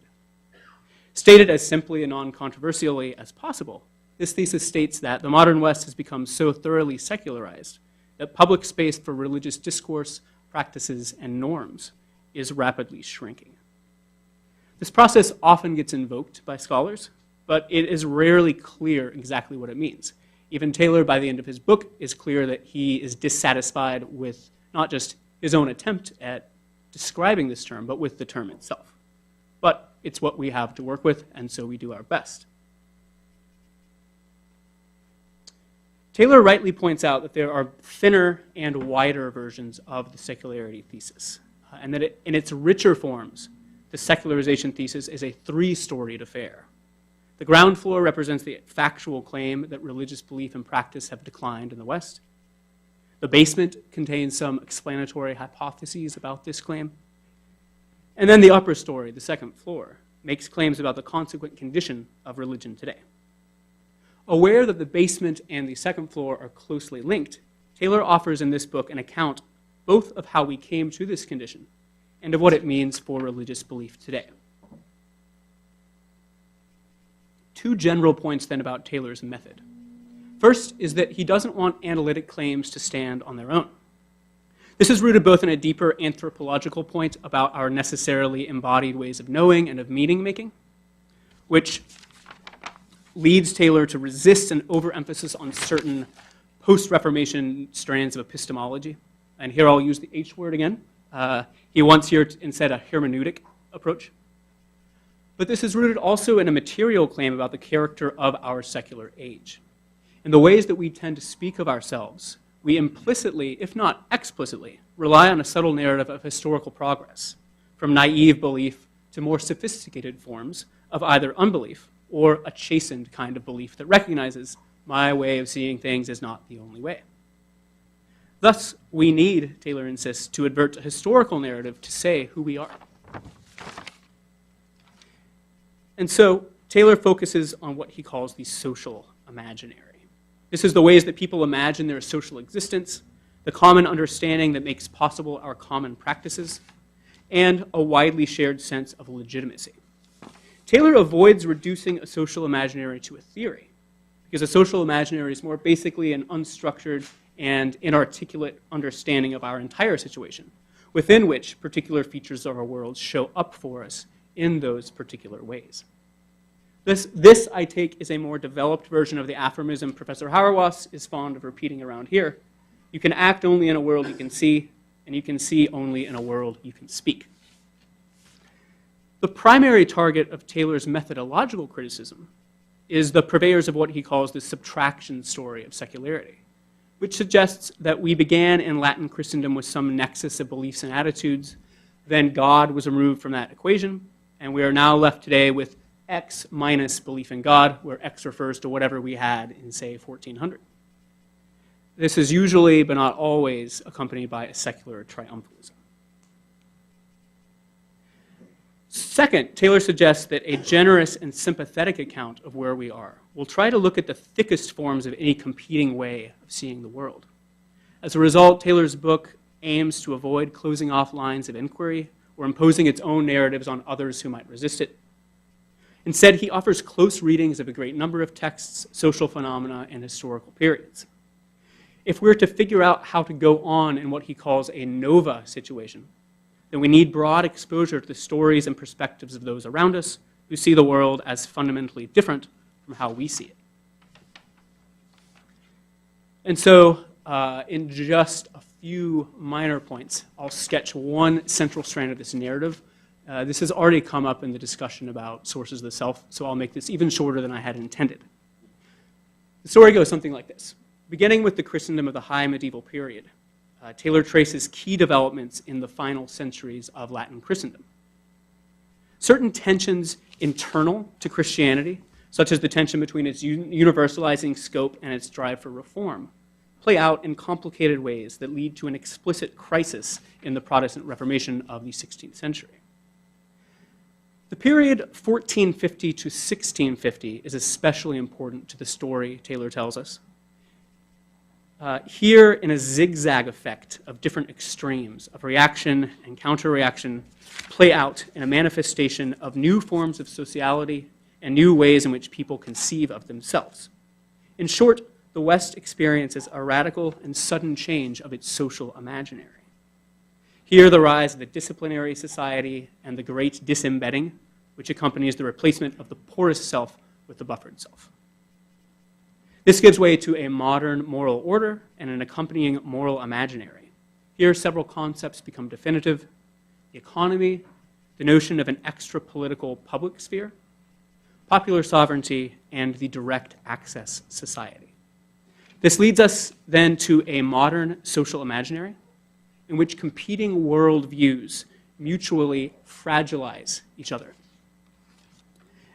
Increasingly so in the current nova effect we experience, in which we have competing forms of ways of seeing ourselves, not just in terms of religious belief or disbelief, but in what kind of world we are in at all. So with these remarks in mind, I have two questions for Professor Taylor. The first relates to how you understand your work and its development, and the second is a theological question. All right. So first, in the first 2 years after Secular Age's publication, Professor Taylor engaged in several public exchanges about the book, and I'm sure countless more unpublished exchanges. One common critique that emerged from this focused on some of your central terms, and in particular, the concept of fullness, and then the contrastive pair of transcendence and immanence. Fullness you deploy to get at this distinction between just living and really living. And a few times you quote the lines from Porgy and Bess that I love to describe Methuselah. But who'd call that living when no gal will give in to no man who's 900 years? Your critics, however, suggest that this notion already decides the question in favor of something like Christian belief. Likewise, the conceptual distinction between transcendence and immanence does a lot of work in your narrative. You suggest that it's both indispensable for the discussion because it's so central to our dominant social imaginary today, but also you insist that it's not absolute. So my question is, in the intervening 5 or 6 years since these exchanges, have you further developed any thoughts about these terms in a way that might help us read your work differently? And to make the question broader, are there any major ways your mind has changed since 2007 about the story you tell? Second is a theological question. And the description I got of this event said political theology, so I thought this would be fair game. So at the risk of being overly schematic, I find 3 competing models of Christian church in the narrative you tell. Each is defined by first its particular conception of the identity of the holy community. Second, the conception of what that holiness consists in. And third, how that community evaluates those outside its bounds. Model number 1 is the traditional conception of Catholic Christianity. All those baptized, and for most of the Latin West, this was everyone in society, is a proper part of the holy community. Clearly not everyone is able to live up to the rigorous demands of Christian discipleship, so a multi-track or multi-speed system emerges. This dynamic will look radically different in a secular age, but I understand you to be making some kind of normative proposal for recovering that view of what Catholic ecclesiology looks like. A second model in the story is defined by what you call reform, which as an impulse deep within Christianity is not limited to the Protestant Reformation, but it finds its exemplification in Calvinist reform. Here, a high standard is set specifically for membership in the church as the holy community, but this impulse to reform exceeds those bounds and spills out into the community at large. So if you can't live up to discipleship, then we'll impose this police state of sort on your behavior to make sure you stay within certain bounds. But third is radical reform, exemplified by the Swiss Anabaptists, in which a formally identical set of demands is placed on discipleship within the community, as in the magisterial reform. But in this case, you explain, outsiders are simply dismissed as damned. So with these 3 models in mind, I have 2 questions for you. First, how do you conceive, and this is a question that has already sort of been hinted at with your exchange with Professor Fow and with Luke, but how do you conceive of the relationship between Catholicity and the magisterium?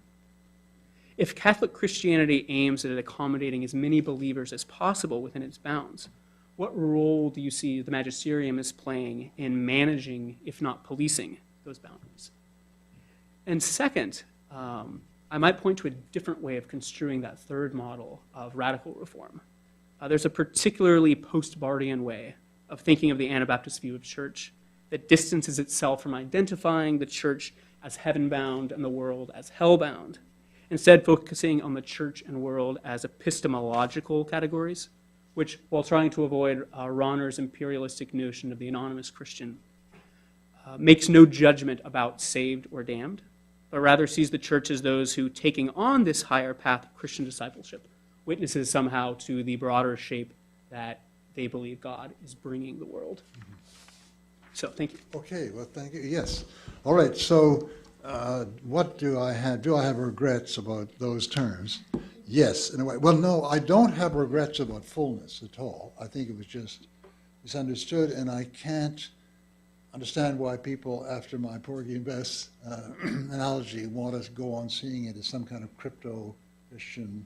No. I mean, in other words, I was making what I thought was an anthropological universal, okay? I go, that everybody makes some kind of distinction between, that was really life, and that it was less so. I mean, those times when my life was really something living, and the other times were not as much so. That's one of the central distinctions people make, because it helps them precisely orient themselves towards what they think is the good. I mean,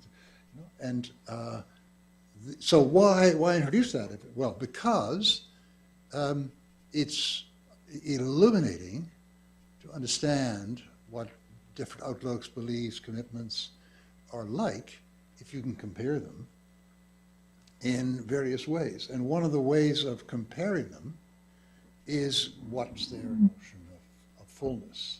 So I both stick by the utility of finding such a term, and I think with a certain hesitation, I stick by that particular term. Comparison is particularly important in a world in which, as I see ideally, we give more effort in explaining ourselves to each other, because one of the ways of communicating to people what they really should learn about us, and we learn about them, is what is the notion of fullness? What's the notion of really full life? Which is also, if you explain that to somebody, you also explain why you find your commitment, your faith, whatever, really powerful. And so that's why I stick by there being such a word in the analysis, and I stick by that word.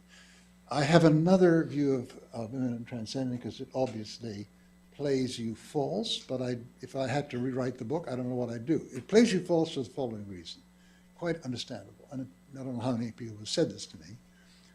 It depends what you're transcending. Some people have extremely narrow views about only matters of their own society, and when they open up, they're transcending that. Some people have, you can go on and on and on, giving cases where people are talking about going beyond some boundary, and they want to invoke the word transcendent for that.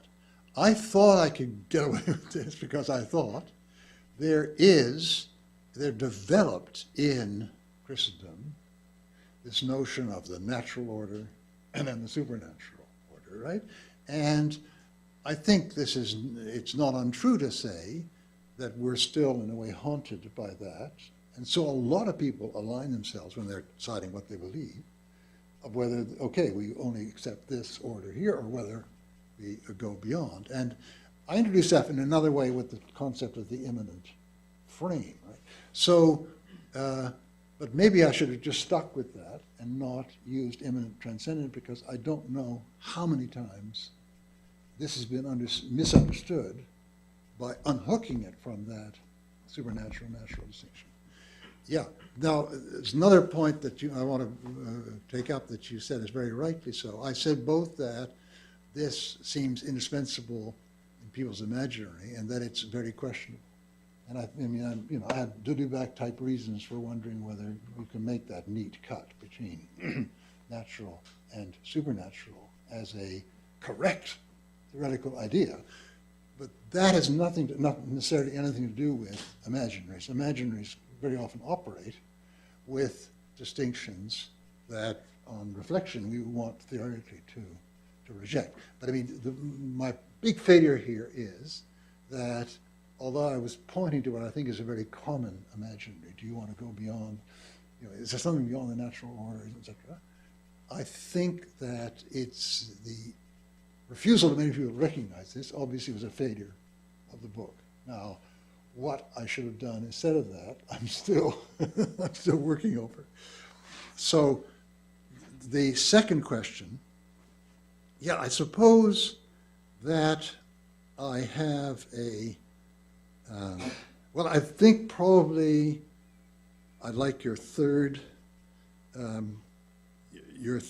maybe I could start entirely from another place to get into the answer to that question. See, I think that one of the big, okay, this is now going to, I'm going to send some people maybe here into orbit. I apologize for it. It's very heretical. I think that we've, particularly in the West, and particularly, I suppose, since the Reformation, but also before, we've been obsessed with the issue of salvation as individual. I think that a much more important issue in the Christian faith is salvation of the world, general salvation. And this assumption, I think, was too easy, that the general thing has been more or less accomplished in those 3 days back then. And then the question is who conforms and gets into this, and who's non-conforming and getting out of this. So we split our minds open. People outside the church, are they going to be in heaven or hell? And I think that is that forgetting of the universal salvation, or placing it secondary, or not giving it a place, is a unfortunate deviation. Now, that, let's say, or insufficient understanding of things. Don't let's say deviation. Within that insufficient understanding, certain things become terribly important to decide. How to understand that, how the world is coming closer to God. And I think that is something we don't really understand, but if it can be get a handle on it at all, it is rather by, my image is the mustard seed, right? What do those mustard seed mean? They are moments, acts, modes of being, which really connect to God. And now, Matthew 25 is in my mind. That is and what's bringing that forward? Well, things done by Malala in the Swat Valley are bringing it forward, although she's a Muslim.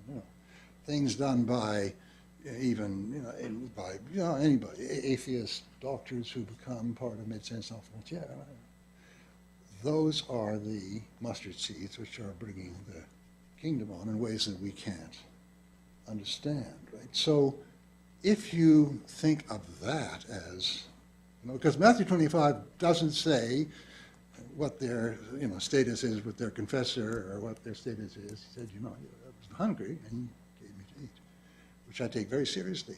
So I think that, well, what is the church doing? The church is meant to be vehicling this hope, this faith, and inspiring that. And I think that's, in some cases, these people who are totally outside have been actually historically inspired. They wouldn't have maybe got this idea. They wouldn't have gone into this action without that being so. And what are we doing on earth? Well, we're going to make that, we hope, more so for the future, but it's not really pertinent. Think, I'm inspired by Francis. Don't think about how this fits into some scheme you have about it. These are hungry people, feed them. Right? Or discover what, we get back to the discussion earlier, what really meeting these needs amounts to. And let's have a big talk about that at any given time and discuss it. But that is what is really important. So what's the church in all this? Eschatologically, it's everybody who is brought together. Now, why does it matter exactly? Okay, I'm stopping there, which is very theologically incorrect, I know. And put it down to the fact that I'm a theological illiterate, and that's also true, that I'm terribly challenged and so on. This is la foi du charbonnier, we used to say in French, right? What's the faith of the simple peasant? Well, or c'est la foi du charbonnier qui parle at this point. And Questions? Don. Yeah, I've been trying to corral. Wait. Sorry. Yeah. Since the first session, I've been trying to corral a set of unruly interrogative impulses, which into some sort of coherent question or comment. And I guess I'll start with, we've been talking about various traditions, particularly the tradition of Christianity, and the West as being a set of societies that emerged from modern Christendom. But of course, as you say, we live in a world with other traditions, and that had their origins in other places, and have indeed, and have gone on to develop into modern societies of various kinds.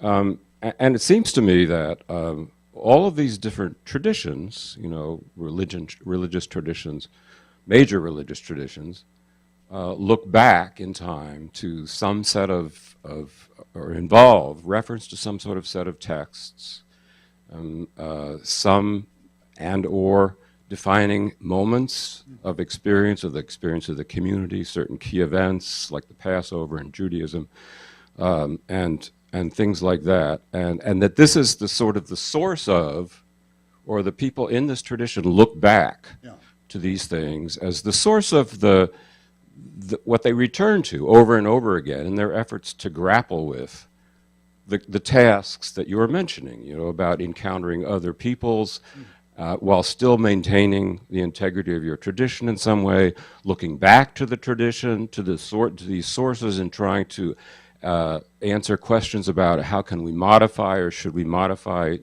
in the face of realities, these kinds of things.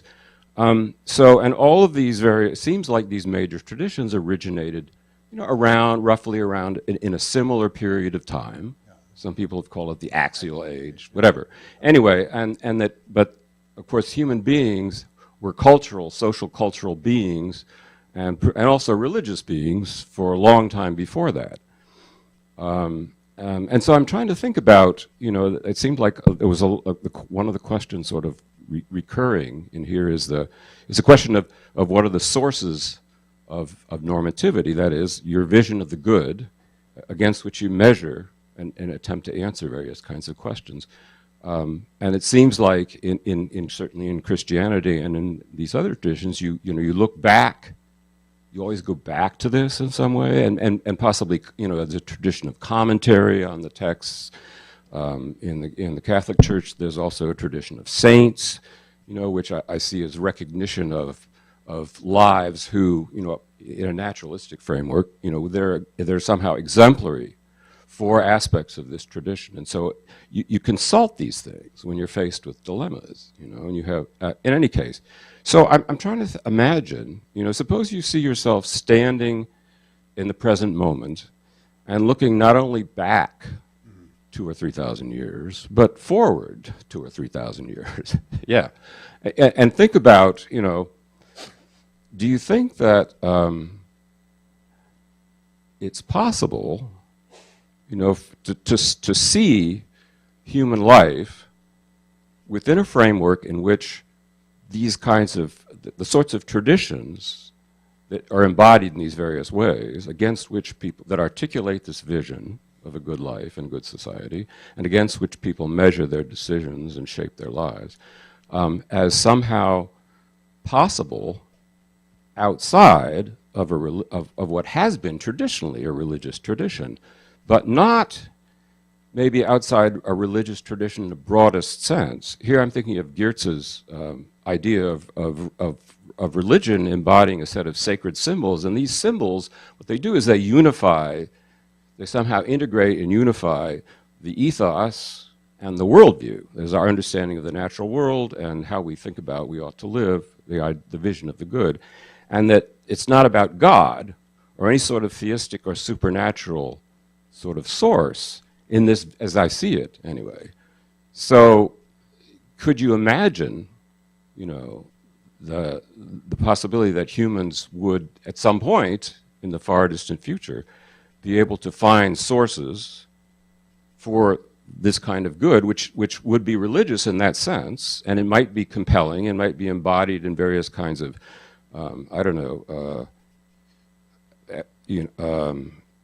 traditions of discourse, commenting on it, rituals in which you enact certain things which are somehow provide you with insight into what you think is the essential good. You know, it's sort of an aesthetic dimension, which is, you know, which is deeply compelling in ways that discourse can't be, and various things like that. And that it would be religious in that sense. So the alternative to a contemporary sort of a religious standpoint standing within a tradition would not be what Kitcher calls militant modern atheism, but something else, which would in some sense be religious, but wouldn't be theistic. I don't know if that makes sense. Sure. I mean, of course. Ronnie Dworkin is already talking about the religion of God. I mean, that's a possibility. I mean, I think not only can I imagine that, I think it's happening. I think it's happening as part of the process that I try to call the nova. I mean, that people are constantly, you know, working out new positions, and that's probably, I'm not looking for 2,000 years, but you know, in the present age, we seem to be moving into pluralism of that kind, and that would be one of the kinds, right? That would replace the religions that we know seems to me to be highly improbable. And then the question of where I want to stand, I don't see that kind of power. Power which could, see, then I see it very much within the Christian framework that I've tried to describe, this kind of, transformative action, agape, in the world. And so, but I think that that's going to be one voice among many, one path among many, and not only de facto, but we're going to be all, in many parts of the world, mixed up together. I mean, take any large globalizing city today, and you have, just thousands of things, including ones that nobody could imagine. Like there's one that was exists today. It's a kind of amalgam of Afro-Brazilian religion in the east of the country, transplanted to Amazonia with another kind of fusion with an Amazonian religion, and it has most of its adepts in Japan. That's, okay, get your mind around that. That's globalization. That's part of our future. So that is going to be the predicament in which Christian kerygma is going to be heard or not heard. But I don't see that, and that's not that kind of, it's not the kind of religion you're talking about yet. It's something different again, right? Because it's as it were, they've taken certain very powerful ritual traditions, both from Yoruba religion and later Amazonian religion, but there's a kind of axial dimension. There's an idea of spiritual growth. There's an idea of communion, which as it were, promotes the spiritual growth, so which brings in this kind of axial dimension. And this is what's happening in a lot of globalized cities in the world, that you get this kind of, that they're, to some extent, affecting each other. But what is striking is the tremendous pluralism of the situation. So I do, just, I mean, very simply abstracting from, I mean, projecting, or what's the word? What do you call it? Extrapolating, okay, that's what I'm looking for, from our present predicament. I think this is going to go on and increase. But there will never be a world religion without God. I mean, never, there'll never be are all coming together. I don't think. Let me remind you, if you have questions, please raise your hand so I can write your name down. Yeah, Let me just build a little bit on this and ask a question about the secular age itself, and whether and to what extent it could be understood still as a Christian age. And I'm thinking here, when you talk about radical reform, the radical Reformation, people, especially Servetus, the anti-Trinitarians, the Unitarians, who become what you call deists eventually, but whether or not there isn't a kind of necessary path that requires them to sustain a whole lot of Christian belief and to put it in different places. For example, human rights. Right? We still, even today, though we're not Kantians, people generally tend to treat human life as sacred. in some sense, and we take killing to be sacred. So even without an explicit Christ being the center of religion, and Christ is continually diminished within that whole anti-Trinitarian message, they don't still retain lots of the Christian moral teachings that make it. And so in that way, the secular age is really not the age of the atheist. It's the age of the radical Protestant, and therefore seen by Catholics often as a heterodox or orthodox or atheist age. Right. So, and that's another way of saying that the original impact of the gospel flips outside the boundaries of the Orthodox Church, however you draw that, begins to move things outside, sometimes in ways that turn bad, and sometimes in ways that are obviously good. I mean, obviously part of these mustard seeds, and how it works is so hard for us to understand, and it's presumptuous for us to think we do understand. So we just have to be able to recognize those and move with them and try to promote them and try to be the kind of church that,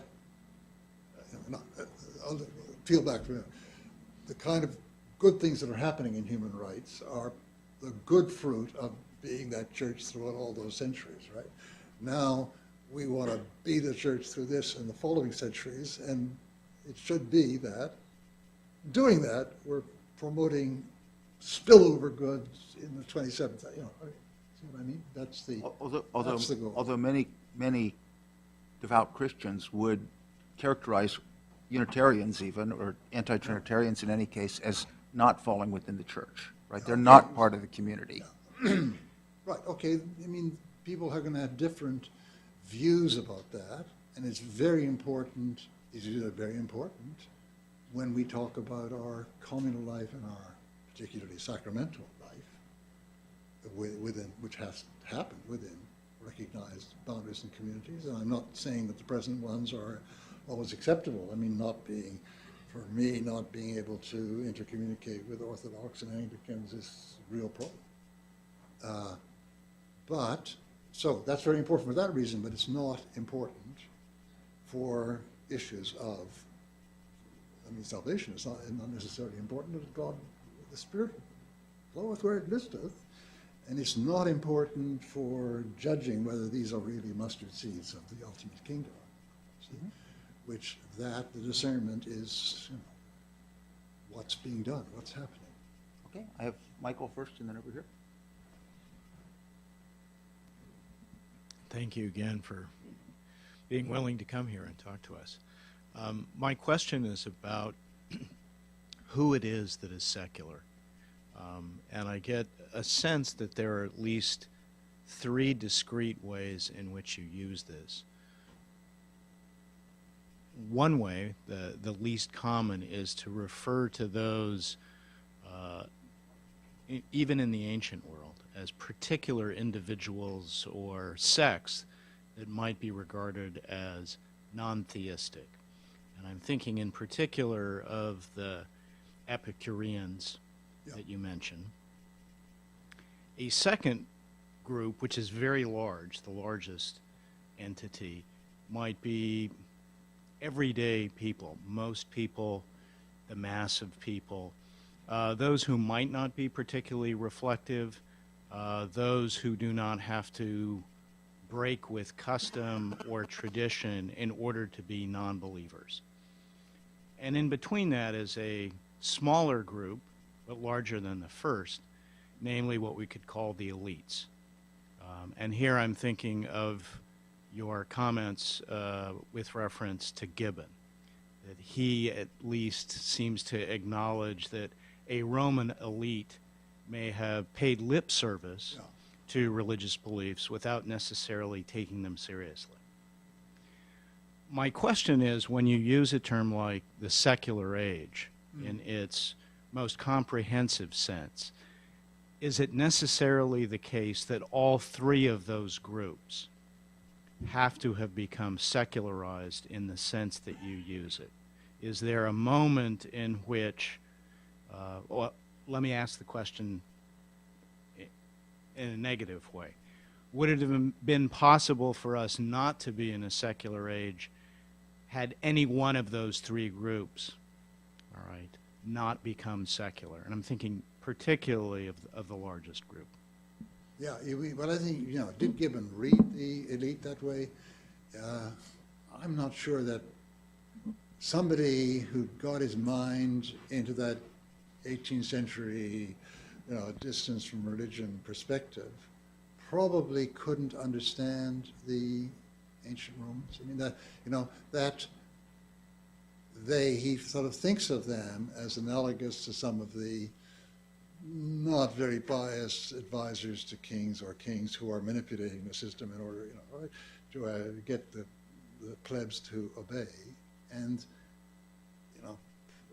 I think perhaps the better anthropological understanding of the ancient world would not be that. I mean, there was that they had a genuine fear very often of really transgressing, creating sacrilege of various kinds. Yeah, and they also were aware that, if the famous case of the admiral who throws the chickens overboard, right? Chickens are supposed to, if they eat the stuff, it's supposed to mean we're going to win. And he said, if they will not eat, let them drink. He threw them overboard. And the Romans lost the battle. But I mean, that is taken by kind of the Gibbonian view as kind of saying what most elite felt. I mean, this is maybe a side argument. Let's not go into that. I severely doubt that. I mean, there are in the pre-disenchanted world, there was a real fear of sacrilege, of getting the gods against you, and so on, even if you didn't. Yeah, I think everything contributed in the end to the modern secularization, including a recovery of Epicureanism, of Lucretius, and so on. But it's very important to then look at the word secular, because it's a Christian word. And so you get the modern secular world, even by people who are very secular thing in the modern secular world, is a twist on an original dyad, which is thought to be what I call an inseparable dyad, like up and down are inseparable dyads. You can't have up without down, right, left without right. That there was this dimension of how we were proceeding in the here and now and so on, and then there was a dimension in which we were moving towards eternity, and these two dimensions were the dimension of the higher, of the spiritual on one hand, and the secular. Which is why, you see, we have it's a time word. It's very interesting that the word for this godless or impious word is a time word. Right? This is something that we don't reflect on enough. And it comes a twist in that where there comes to be the belief that this can be an external dyad, that is, you can have one without the other, and you can kind of just have the secular world. Well, getting by that route is to have something very different from whatever sort of secretly unbelieving Roman emperor or consul might have been, or the first category or even the Epicureans, see, because it's not, it's all bound up with the notion of an order, natural order, in which we can dominate and shape and make. The activism of the modern secular is really absent from the Lucretian outlook, which is much more, we want to have this outlook because we want to have ataraxia and not be troubled by the gods and so on, and to sink into be part of this great natural movement and so on. So it's something, see, in all these ways, the modern secular is, unless you define it simply as not believing in a transcendent God, right? Unless you define it that way, it's something very, very different. So it's hard to discuss it if you just take what it has in common with, there were atheists, there always were, or even the people that had various kind of atheistic beliefs in that great axial epoch is the epoch of all the renouncers, out of which Buddha emerges as the most important figure for us, right? But there were all sorts of others, Jains and others, and there were various kinds of atheists at that time, and there was just anything you can think of. There was some minority of people who were proposing it, and sort of rivalry and disputes, et cetera, et cetera. You know, from the 5th, 4th, 3rd century BCE, right? So again, it's not those kind of atheists that existed there. It's not just that everybody's fallen into that.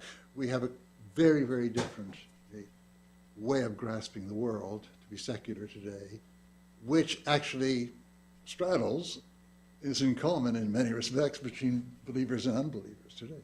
We share this kind of what I call immanent frame, which is very much the idea of an activist remaking the world frame, for better or for worse. I mean, we may wreck the boat and the bus in the process. See? So for all those reasons, maybe I'm sounding like a typical philosopher making meaningless fine distinctions, but I think that we have to make these kind of distinctions and see secularity in its full semantic force in the modern world.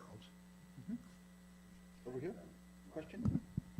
Yeah, I want to, speaking about religious discourse and the secular age, I want to come back to something that was brought up a little earlier about happiness economics and the issue of what seems to me to be a sort of a version of false consciousness style arguments, where a person would sort of say, hey, you know what, I'm trying to maximize my own happiness. This is the way I find fulfillment. And people in this room, you know, sort of be like, you know, that's too thin, and you're not really happy. You know, you don't really realize, but you're missing out on something. And how that type of move could be very easily sort of deployed against your openness, you know, where somebody who's, you know, very seriously conservative Christian tradition could say, you know, you really think you're being open and loving by telling people you know, there's no real risk of damnation, but in reality, you know, there's this. So I'm wondering to what extent, you know, these sort of false, how we can deal with these issues of sort of false appeals to false consciousness, meaning, you know, the argument, the example from earlier was the case of gay marriage. You said, look, I meet these people, I know people, they have these loving relationships in this context, and so I learned from that experience. But I know, you know, many people who would say something like, well, they think they're happy, they think they're finding fulfillment in this sort of relationship, but in reality they're deceived. So I'm wondering to what extent, like, those sorts of things prohibit us from doing the kind of, because you're a very nice guy, you're very open, you know, but, you know, but I don't know to what extent we can generalize from you, you know, and to what extent it is that people really do, on a daily basis, when you start to listen for these things, people deploy these sort of false consciousness style arguments all the time. You know, you think you're being happy, you think you've got the truth, you think this, but, you know, I really know better. So I'm wondering whether the kind of project you're outlining is in fact really possible, or whether it just reflects really the kinds of things that I won't admit are non-negotiable for me. And so I'll seem like I'm being open until I actually hit something that you're talking about that violates that boundary for me. And then I'll say, oh, well, yeah, you think that's true, but. Does that make sense? Makes perfect sense. But I mean, the response to that is the injunction of look and see is not fulfilled, but is shirked or shied away from by your saying, oh, it looks okay, but it's false consciousness. You won't look at it. I mean, if somebody wants to make that move, that's maybe psychologically understandable, but it's not epistemically right. But admissible. Okay, but let me push back against this then. So let's come back to the example of what if somebody says, you know what, I go play golf, I play with my kids, I don't believe in God, I feel like I'm happy, I'm fulfilled, I don't have a crisis of meaning, I don't feel my life is impoverished or thin, you know, I feel good. You know, life seems like it's pretty good. Well, and happiness. Right. Okay. Right. And right. So that the idea is the person doesn't feel this absence. So I'm wondering to what extent, because it seemed like the exchange here, and I actually can see both sides of this. But so the exchange that you guys had here was sort of like, you know, these people, you know, they don't get it. And I'm wondering if you're doing. Do you see what I'm saying? That the very thing, you know, you're looking at them saying, well, because they're taking this view, that really can't be sort of an authentic expression. This is much more plausible than that, right? Because this was these kind of states that were abstracted. You said, I'm playing golf, I'm loving my children, and presumably you have a wonderful relation with your wife, with your partner. No, that's totally plausible. I mean, okay, so you don't feel the dark night of the soul. Well, indeed, maybe you're missing something, but that you have something there is fully plausible. So, okay, then life is also growing old, dying, losing control. And how does it stack up? And, you know, this is the kind of question that one might want to ask, or that life would force you to ask at a certain point. But these are utterly different examples, you see. No. Yeah. Take something in the middle. Yeah. What if I were a valley girl and I said to you, I really like to shop, right? Going to the mall is, that's the peak of human existence. And, especially with daddy's credit card. I realize I'm going to get old someday, but it's all going to be worse than this. This is the best that life has to offer. I mean, say that when you're 40. I mean, Well, no, I get that. Yeah, I know. Yes. Okay, I have David first. You're equidistant from microphone. First, thank you for coming here, and I've got to say I've always profited from engagement with your work. I want to connect maybe with what Steve was saying to your remark about Hume near the beginning of this discussion. And you said that Hume got the felt part right, the feeling part right, but not the perception. And indeed, many of your remarks are in line with that, the look and see part, and our being able to engage in dialogue with each other if we try to find common points of perception and coming against realities.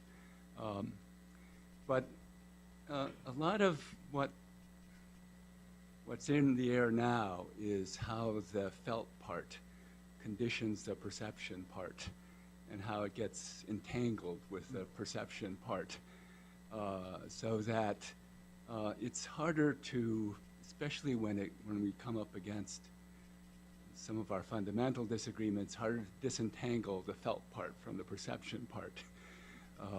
And so, while deeply sympathetic to your call to be open and respectful, one can't help but be a bit pessimistic about how we are divided into islands of feeling, each with our own confirming perceptions. And I also want to relate that to the secular age and this sense that now we may not be so secular. And I have in mind forms of evangelical Christianity, which are now extremely powerful and accumulating followers. And I think it's in part they're getting something out of it, perhaps feeling that more discursive and dialogical forms of religious tradition have perhaps lost. And perhaps that is partly accounts for the power of evangelical movements. Mm-hmm. But I think, again, that presents a challenge to those of us who would like to try to understand and engage in dialogue, but oftentimes confront a kind of emotional wall or some distance in terms of a feeling that affects perception and dialogue, our ability to engage in dialogue. I mean, I agree with that. It is very, very, very difficult to.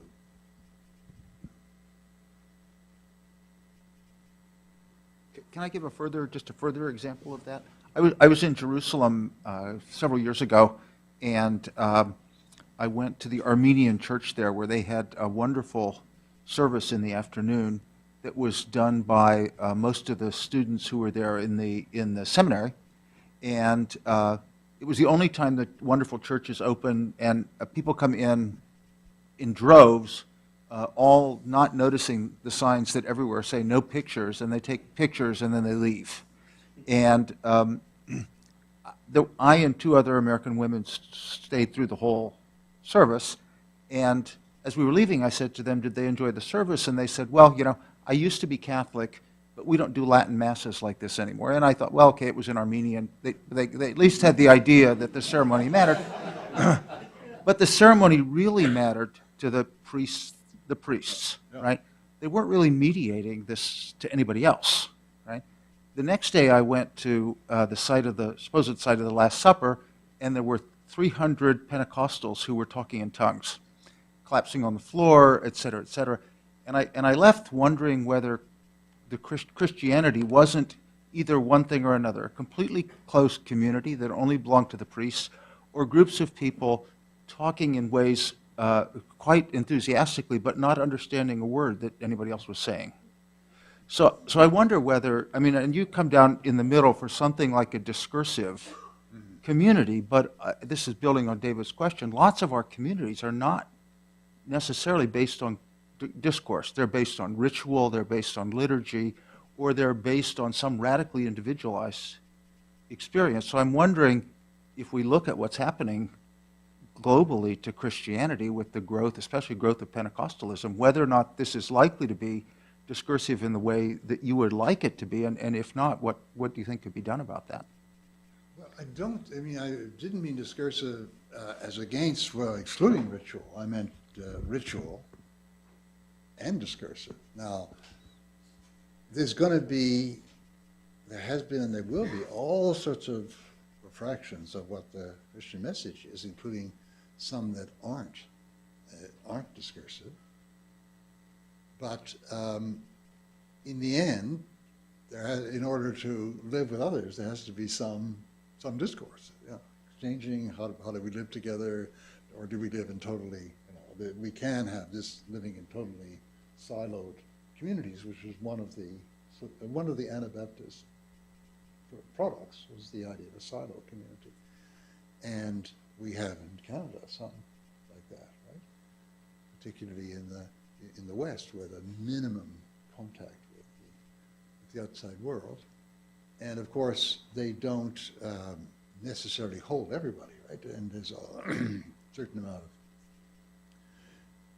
but, and in the coming world, it may be necessary to have more discourse in order to know how to, the rules of living together with the community around them. So I think that in a certain sense, the opportunity for discourse takes care of itself. I mean, there are moments when it has to arise, and it can be that the relationship of the discourse of the community life can be ones in which within there's very little, but without there's got to be some kind of exchange, or it can be an attempt to put all these within the life of the community, which is kind of the standard large church in the West, both Catholic and Protestant mode of living and so on. Yeah, but I don't, and look at the growth of Pentecostalism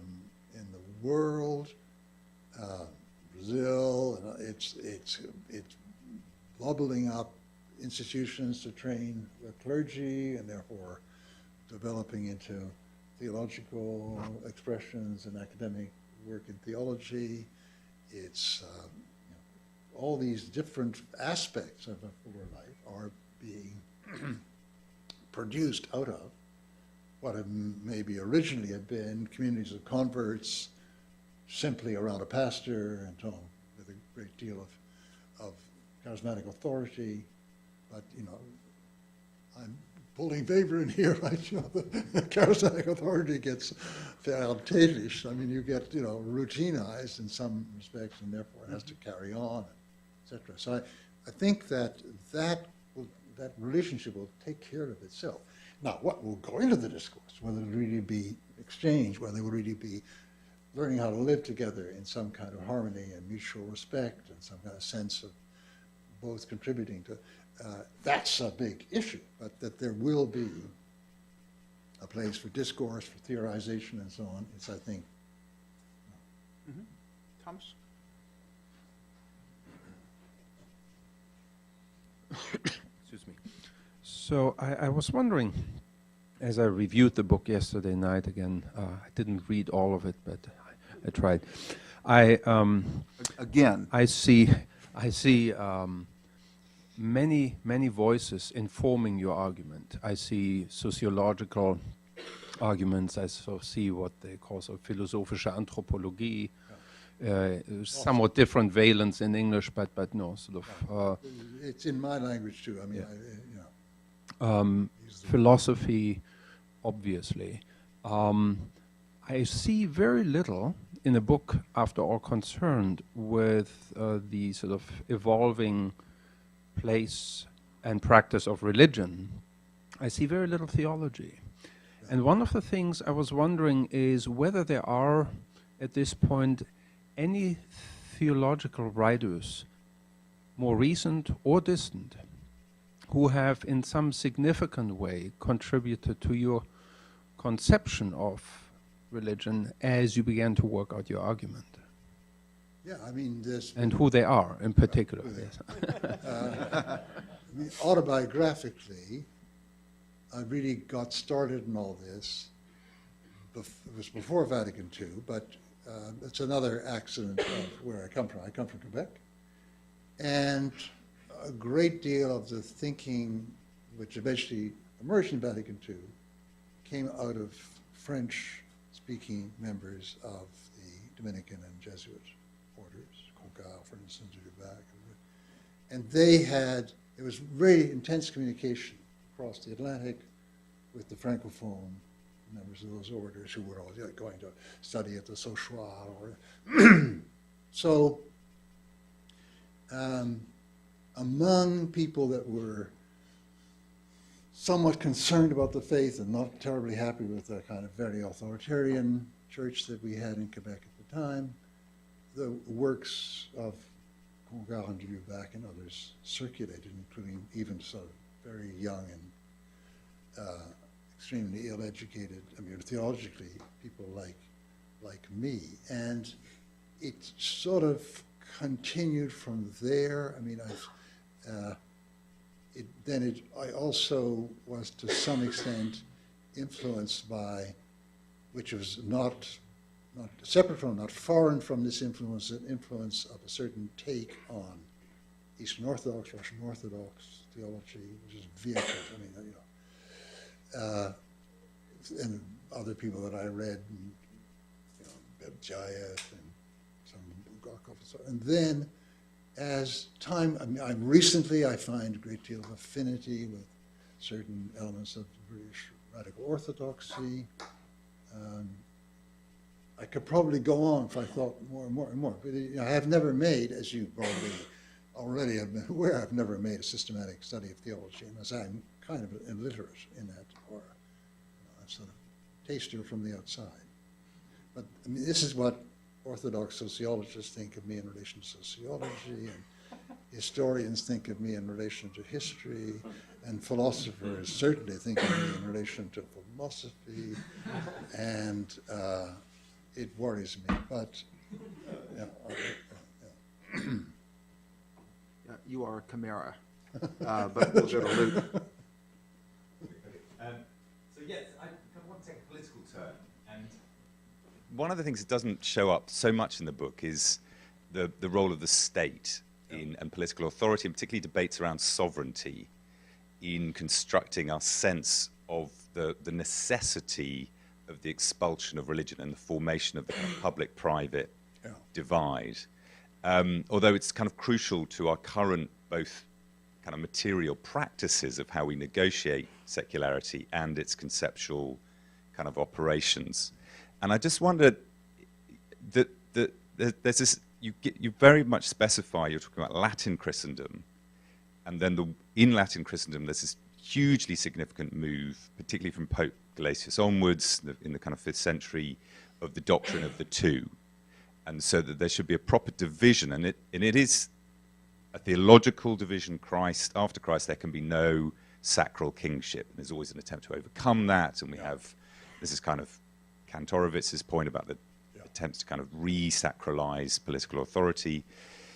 Into the modern period, we have this debate where Rousseau has this great line about who's going to join the two-headed eagle again, that we've got to kind of reconnect them. And Rousseau looks at some kind of civil religion, Hegel reading Rousseau, and particularly the early Hegel, kind of has this idealized Greek religion where he says everything's operating together, and the political and the religious are all.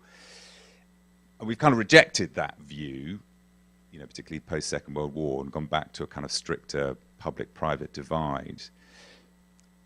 One of the things I'm interested in, you see it particularly working out in Europe, and this is a lot of the contest over Islam, which has obviously pressed the question, is precisely in a context of hyperdiversity brought on by economic globalization and migration, when very different constructions of the sense of what it means to be religion in public and the public-private divide are operating, and they're not operating divided by geography. There's Indian secularity, there's Chinese secularity, here's Western Latin secularity, but they're neighbors on the same street.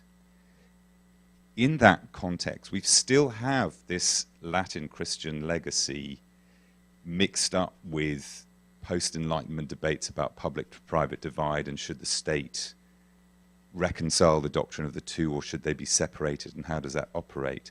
Adjudicating over these multiple iterations of secularity and public religion, if you like. And that's a kind of material description, which you may or may not disagree with. My sense is you would agree with that kind of account.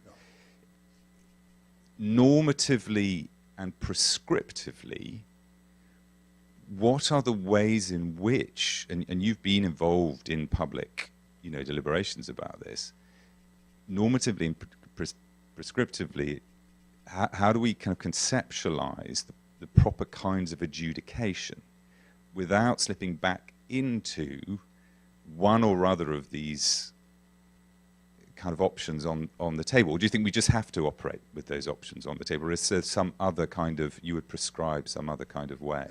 It seems to be a very fundamental debate that's always pressing this iteration of belief and unbelief, particularly as it presses upon the notions of how sovereignty gets both constructed.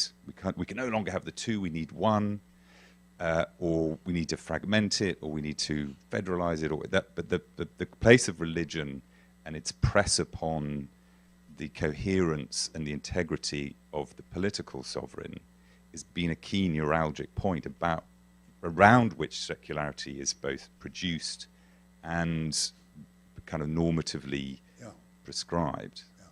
Well, I think, it's a very, very important question, and I wish I had a, really very good answer. I have some beginnings of an answer because we've had to fight it out in my society. So I think the really massive fact about our tradition and how it still weighs on us is that we came out of Christendom or Christendom society, so there was the absolute unity, and there was complete identity between the kind of unity we obviously need as a society and the kind of unity which can be conferred by confessional uniformity, right? So, of course, you get, if you have to understand the early modern wars of religion, people really thought that we can't live together with this kind of difference, so there has to be a Catholic and a Catholic society, or Protestant or ruling a Protestant society, cuius regio, eus religio, etc. That's very, very powerful idea. And when we get to the age of the laïc regimes, of the secular regimes, they kind of imitated that. I mean, the thing about the Jacobins is they thought you needed a kind of laïc morality is what is going to unite the society. And so, Jules Ferry and the schools are going to teach this kind of morale. And we're not going to worry the curé too much, but that's what we've got to do. And you see, this got repeated. It gets repeated in some of the arguments in France in the 2000s, the argument leading up to the Stasi law, and it got repeated in Quebec. So here you have the fusion of two very important points of unity, right? There is, or a point of unity and a point of division. Where the perception is right is that any democratic society needs a very powerful sense of cohesion in order to have the solidarity, in order to have people do what they've got to do without being, at bayonet point, forced to pay their taxes, and for all these, in order to have even a debate which people are going to have confidence in, I have to know that you're really talking about the common good when we exchange and not thinking about just your gang over there and not worried about us and so on. So you need this powerful sense of unity. And if you're Rousseau, who saw that, you think, well, it has to have a religious expression. So there's a kind of civil religion, and we can't have a civil religion in the present stage in the West, a degree of our diversity. So how to resolve that? So we do need a very strong sense of common commitment to the institutions, a very strong common ethic, and I think I'm reaching for the one Rawlsian idea I really accept, the idea of an overlapping consensus, that the grounds for accepting this, in your case, your case, your case, your case, are going to be different. And so the difficulty is getting people over the almost unreflecting idea that comes to us from our whole past, that you can't unify the society unless you have, if you like, a civil religion, I mean a real religion or civil religion, but there's not room in this country for, as they say in Westerns, there's not room in this country for you and me, and sort of thing.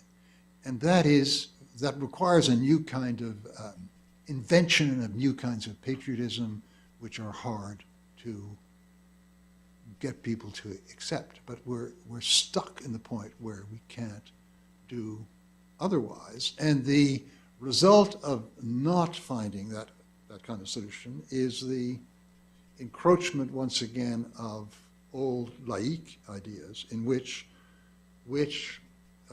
manage to stigmatize new minority religions, and that meets a certain gut reaction with lots of people, by putting them on the wrong side of a very old ethic of laïcité, right? So there is this danger of religion. It mustn't be allowed too much scope in the public sphere. I mean, the whole history in France of difficulties of allowing fête Dieu, what do you call it, Corpus Christi manifestations and so on.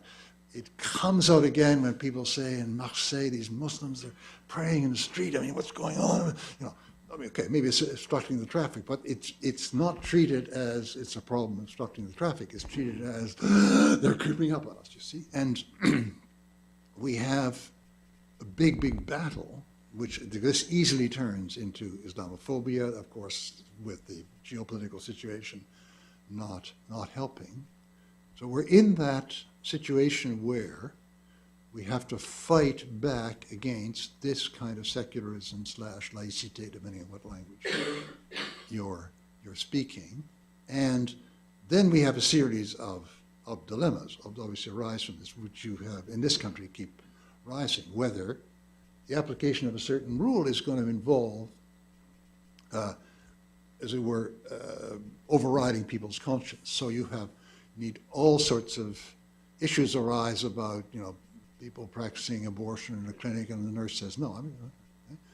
And so, the kind of solution we propose to the Quebec population, which is yet to be accepted, is one which puts extreme importance on liberté de conscience, freedom of conscience, and tries to combine that as best as possible with a state which is not aligned with anyone, any particular religious position, any particular non-religious philosophical position, or any particular anti-religious position, right? But is extreme, in other words, the two basic goals are non-alignment of the public institutions and liberty of conscience. So, and of course, this is in a context where we're talking about the great importance of reasonable accommodation, right? So you find constantly that the laïc idea is, why should we accommodate? I mean, people want to get a job in the public sector, but they have to wear the, but this is, this is threatening laïcité, and they become very hard-nosed about any kind of freedom of conscience. It gets buried in the idea we need this common laïc commitment, right? Isn't the paradox there? You're at once calling for a far more radical secularity of state authority, Yeah. and what the reaching for the laïcité is a kind of unconscious reaching for a set of very kind of thick, almost sacral That's right. commitments and stabilize. Now, there are they're kind of a Christian right versions of that in this country. We need to stabilize the country through a return to certain Christian morality. Now, the direct, I would say, the parallel to that in France is the reaching for a certain kind of republican virtue and laïcité, and this is what it means to be French, and it's a kind of a deep, visceral, almost sacral idea in a kind of Durkheimian sense of sacrality, which in order to stabilize this political order, so we're back to Rousseau. It's a highly disenchanted, we might say, form of sacrality, but it's still a kind of sacrality. Absolutely. I mean, and it's So a bit what you're asking Durkheim is too, much more emptied out. And I'm not sure it might be descriptively possible. I'm not sure it's meaningfully plausible. The sense in which you can, public officials and a state, and it seems to be that's what Rousseau and Hegel, and that's part of the debate, like, we're always reaching for some kind of sacralization of political order, and that seems to be an inherent moment in all forms of political order, and that's part of the problem.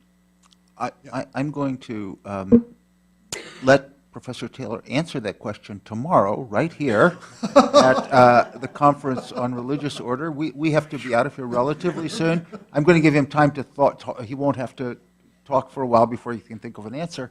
He'll have all night to think about it. I want to thank all of you for being here, and I especially want to thank Professor Taylor. Thank you very much.